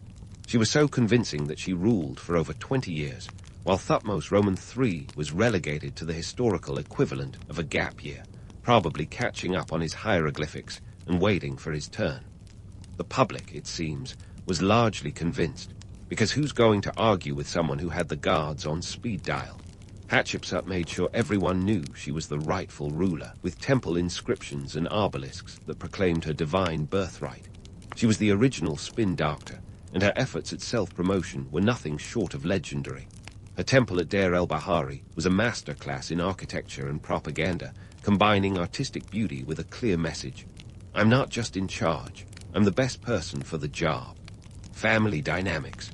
Oh, they were as complicated as you'd expect in a royal household. Thutmose Roman III, the sidelined heir, grew up under her shadow, but eventually took over after her death. Whether he harbored resentment or just a grudging respect, history doesn't say. What we do know is that later on, he tried to erase Hatshepsut from history, chiseling her name off monuments like a vengeful ex-editing old Facebook posts. But despite his efforts, her legacy was too formidable to obliterate entirely. Hatshepsut's reign was marked by peace and prosperity, focusing more on trade than conquest, a move that filled Egypt's coffers without emptying its manpower. Her expeditions to Punt, modern-day Somalia or Eritrea, were legendary, bringing back goods like gold, ebony, and incense. This was the ancient world's version of a Black Friday shopping spree, and it helped cement her status as a ruler who could deliver the goods, quite literally. In the end, Hatshepsut managed to pull off the impossible. She turned the idea of a female pharaoh from unthinkable to undeniable. Her story is a testament to the power of ambition, cleverness, and a little bit of divine PR. Whether she was truly convinced of her own narrative or just the ultimate pragmatist, we can't say. What we do know is that she left a legacy that echoes through history, a colorful footnote that refuses to be erased. And in the grand scheme of ancient Egypt, that's no small feat. And speaking of legacies that refuse to be erased, let's dive into Hatshepsut's architectural symphony, where stones spoke louder than words. Welcome to Deir el-Bahari, the bay and say of ancient Egyptian temples, where Hatshepsut's divine narrative was etched in stone, quite literally. Now, if you think commissioning a temple is just about picking a nice spot and saying, "Build me something grand," think again. Hatshepsut's mortuary temple wasn't merely a vanity project. It was a strategic power move wrapped in limestone. Built around 1479 BCE, this temple was nestled snugly against the dramatic cliffs of the Theban necropolis. Its terraces rose like a stairway to the gods, and it was designed to scream, "I'm not just any pharaoh, I'm the pharaoh." The temple, with its 3-layered terraces connected by long ramps, was a marvel of engineering, a statement piece that made sure every visitor left with their jaw somewhere around their knees. And let's not forget, in the ancient world, building something of this scale was like organizing a music festival without modern tech or food trucks. Thousands of workers, artisans, and laborers all had to be fed, housed, and kept from staging an impromptu strike. And yet, under Hatshepsut, they pulled it off like a well-oiled, albeit human-powered machine. Politically, Deir el-Bahari was Hatshepsut's manifesto carved in stone. The temple's reliefs didn't just depict her as a ruler, they showed her chatting up the guards like she was in a divine book club. The message was clear. Hatshepsut wasn't just a king, she was divinely ordained. So, anyone thinking of questioning her rule would have to take it up with the gods. Good luck with that. But here's where we get to the juicy bit.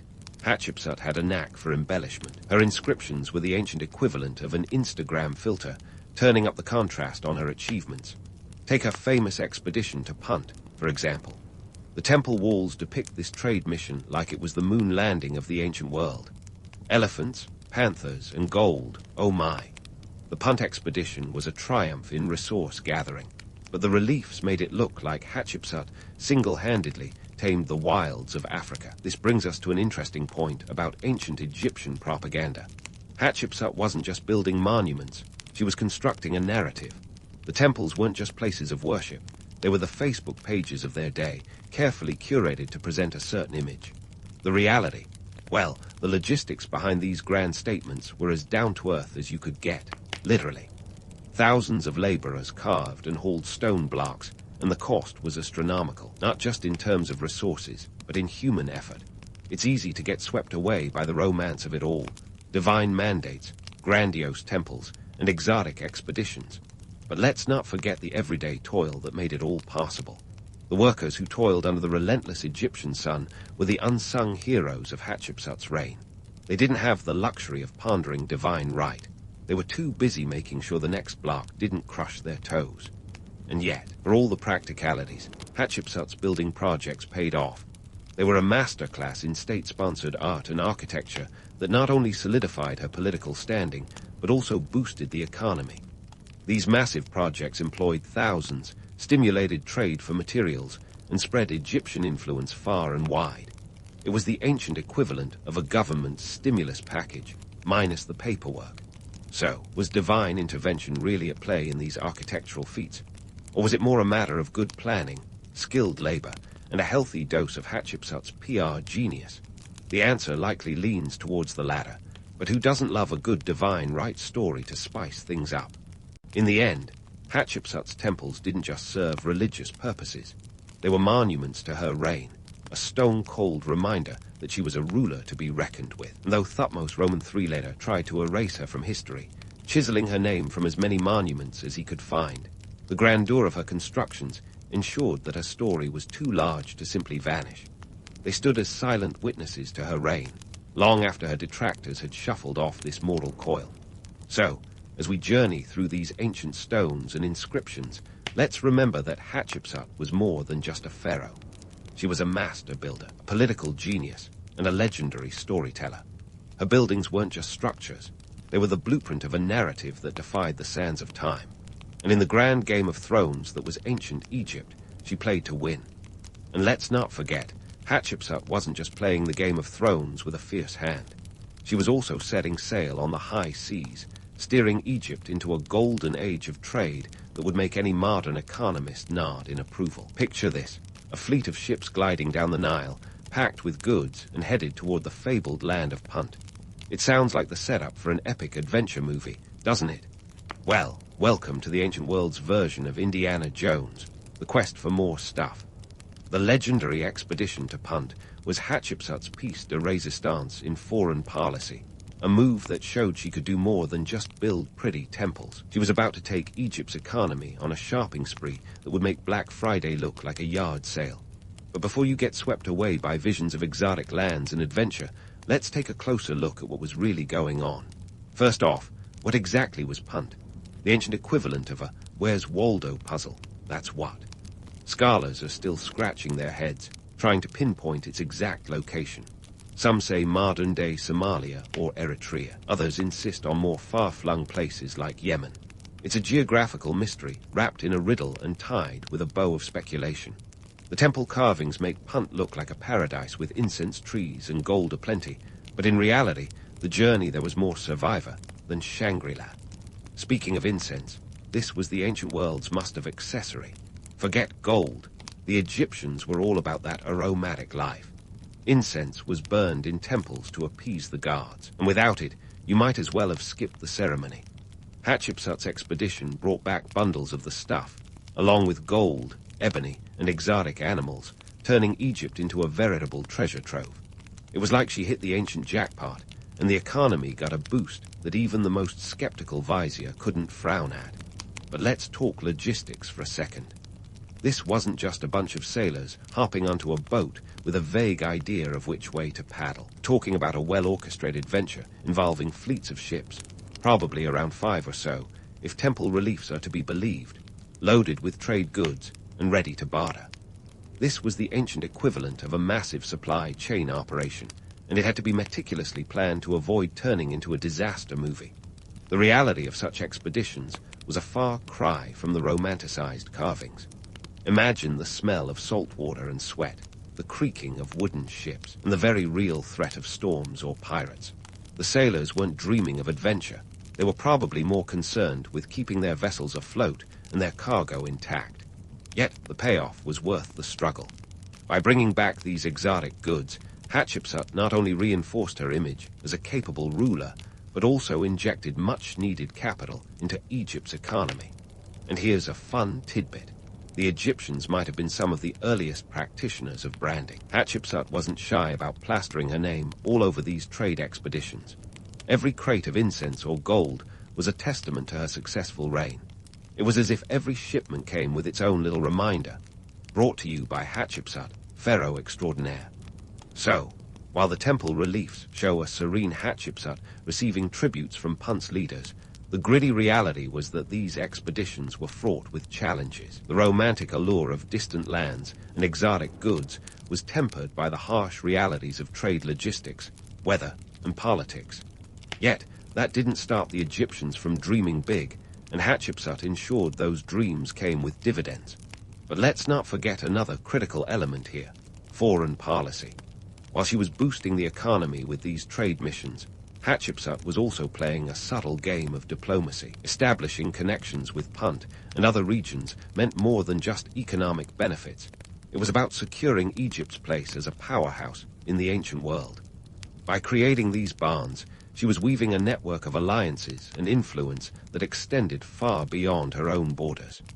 In the end, Hatshepsut's foreign excursions weren't just about the goods. They were about the message. The expeditions to Punt were a testament to her ability to expand Egypt's horizons, both literally and metaphorically. She was asserting Egypt's dominance, not through war, but through wealth and ingenuity. It was a revolutionary approach, showing that a ruler could wield power without unsheathing a sword, a lesson that resonates even today. So next time you find yourself wandering through a museum and come across those majestic temple reliefs depicting Hatshepsut's grand expeditions, take a moment to ponder the real story behind the art. Think about the sweat and toil, the strategic maneuvering, and the sheer audacity of a female pharaoh who dared to challenge the status quo. Hatshepsut wasn't just a ruler, she was a visionary. And in the world of ancient Egypt, that was a currency more valuable than gold. So, as we unravel the tale of Hatshepsut, let's zoom in on her relentless quest to reshape how a pharaoh should look, literally. Hatshepsut might have been the ancient world's trailblazer, but she knew that shattering the glass ceiling came with a side of strategic makeovers. You see, the ancient Egyptians had this minor detail where they envisioned their rulers with a certain masculinity. And Hatshepsut, ever the pragmatist, decided if she needed a costume change to fit the role, so be it. Here's the scoop. Hatshepsut wasn't just content with being a ruler, she wanted to be the ruler. And if that meant adopting the masculine imagery of her predecessors, she was game. She took on titles that had been traditionally reserved for male pharaohs, like King of Upper and Lower Egypt. It was the ultimate gender-bending move of the Bronze Age, and it worked like a charm. She even donned the iconic false beard. Yes, the false beard, because what says, "I'm in charge," more than a chin wig? Now, before you roll your eyes at the thought of a woman in drag as a political strategy, let's appreciate the brilliance here. Hatshepsut wasn't just playing dress-up. She was crafting an image that would resonate with her subjects. She understood the power of visual propaganda. The statues and reliefs depicting her in male garb were like the ancient world's version of viral Instagram posts, curated, calculated, and compelling. But here's the kicker. While she was busy blending in with the boys, she didn't actually hide her femininity. Statues often showed her as a king, but with distinctively female features. It's as if she was saying, "I can be both, and you'll respect it." This wasn't just a drag act. It was a statement of power, wrapped in layers of limestone and politics. Of course, such bold moves were bound to ruffle a few feathers. Her stepson, Thutmose Roman III, must have been the historical equivalent of a teenager rolling his eyes every time he saw another statue of his stepmom in pharaoh garb. And we can't blame him. Imagine growing up in the shadow of a ruler who not only took your throne, but also outshone you in the art of self-promotion. When he eventually came to power, it seems he had a bit of an axe to grind, or a chisel in this case. Thutmose Roman III attempts to erase Hatshepsut's legacy could be likened to a royal game of whack-a-mole. He chiseled away her name from monuments, trying to rewrite history as if she were a guest star on the Egyptian throne rather than a headliner. But why was he so determined to wipe her from the annals of history? Well, folks, it's all about legacy and legitimacy. In Thutmose Roman III's eyes, Hatshepsut's reign was an inconvenient blip, a reminder that his path to power wasn't exactly straightforward. By erasing her, he hoped to clean up the family tree, like hitting delete on an unwanted branch in a genealogy app. But here's the plot twist. Erasing someone who was quite literally etched in stone is no easy feat. Those statues and temples had a stubborn way of sticking around, even when their names were blotted out. The irony is rich, isn't it? In his fervor to erase her, Thutmose Roman III inadvertently highlighted Hatshepsut's impact. History, as it turns out, has a way of remembering those who were meant to be forgotten, and Hatshepsut's architectural and economic contributions were too significant to be lost to time. Her temples stood as silent sentinels, whispering tales of her reign to anyone willing to listen.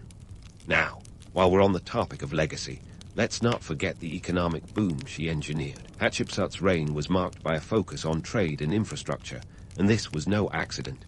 She knew conquest was flashy, but trade was sustainable. Her expeditions to Punt and her ambitious building projects weren't just about glory. They were about securing Egypt's financial future. The coffers she filled ensured that her successors, and ironically her detractors, could afford their own grand ventures. Talk about an economic stimulus plan. And speaking of economics, let's take a moment to appreciate the labor force behind her monumental constructions.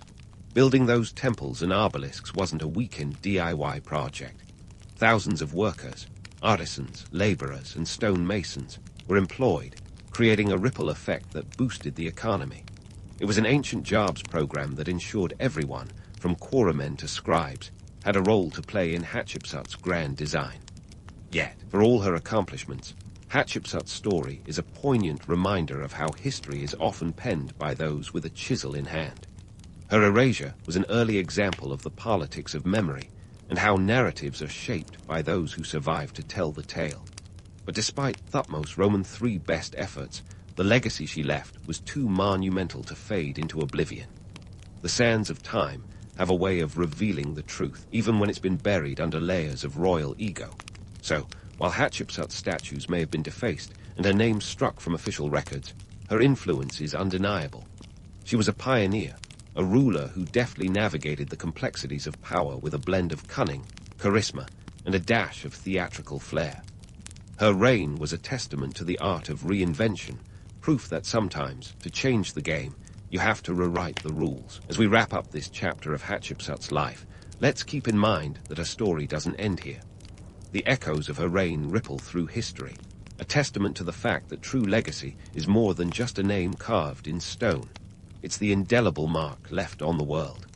So stay tuned, because the next part is where we dive into the ripples and reverberations of her rule, exploring how her story survived against the odds. The echoes of Hatshepsut's reign have a way of bouncing through the annals of history like a particularly persistent boomerang.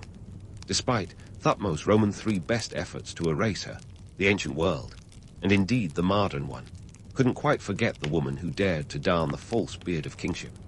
It's almost poetic that the very monuments he tried to deface became the archaeological breadcrumbs that led modern historians back to her story. Fast forward to the 19th century, when European explorers, with more enthusiasm than sense, stumbled across her temple at Deir el-Bahari and sparked a renewed interest in Egyptology.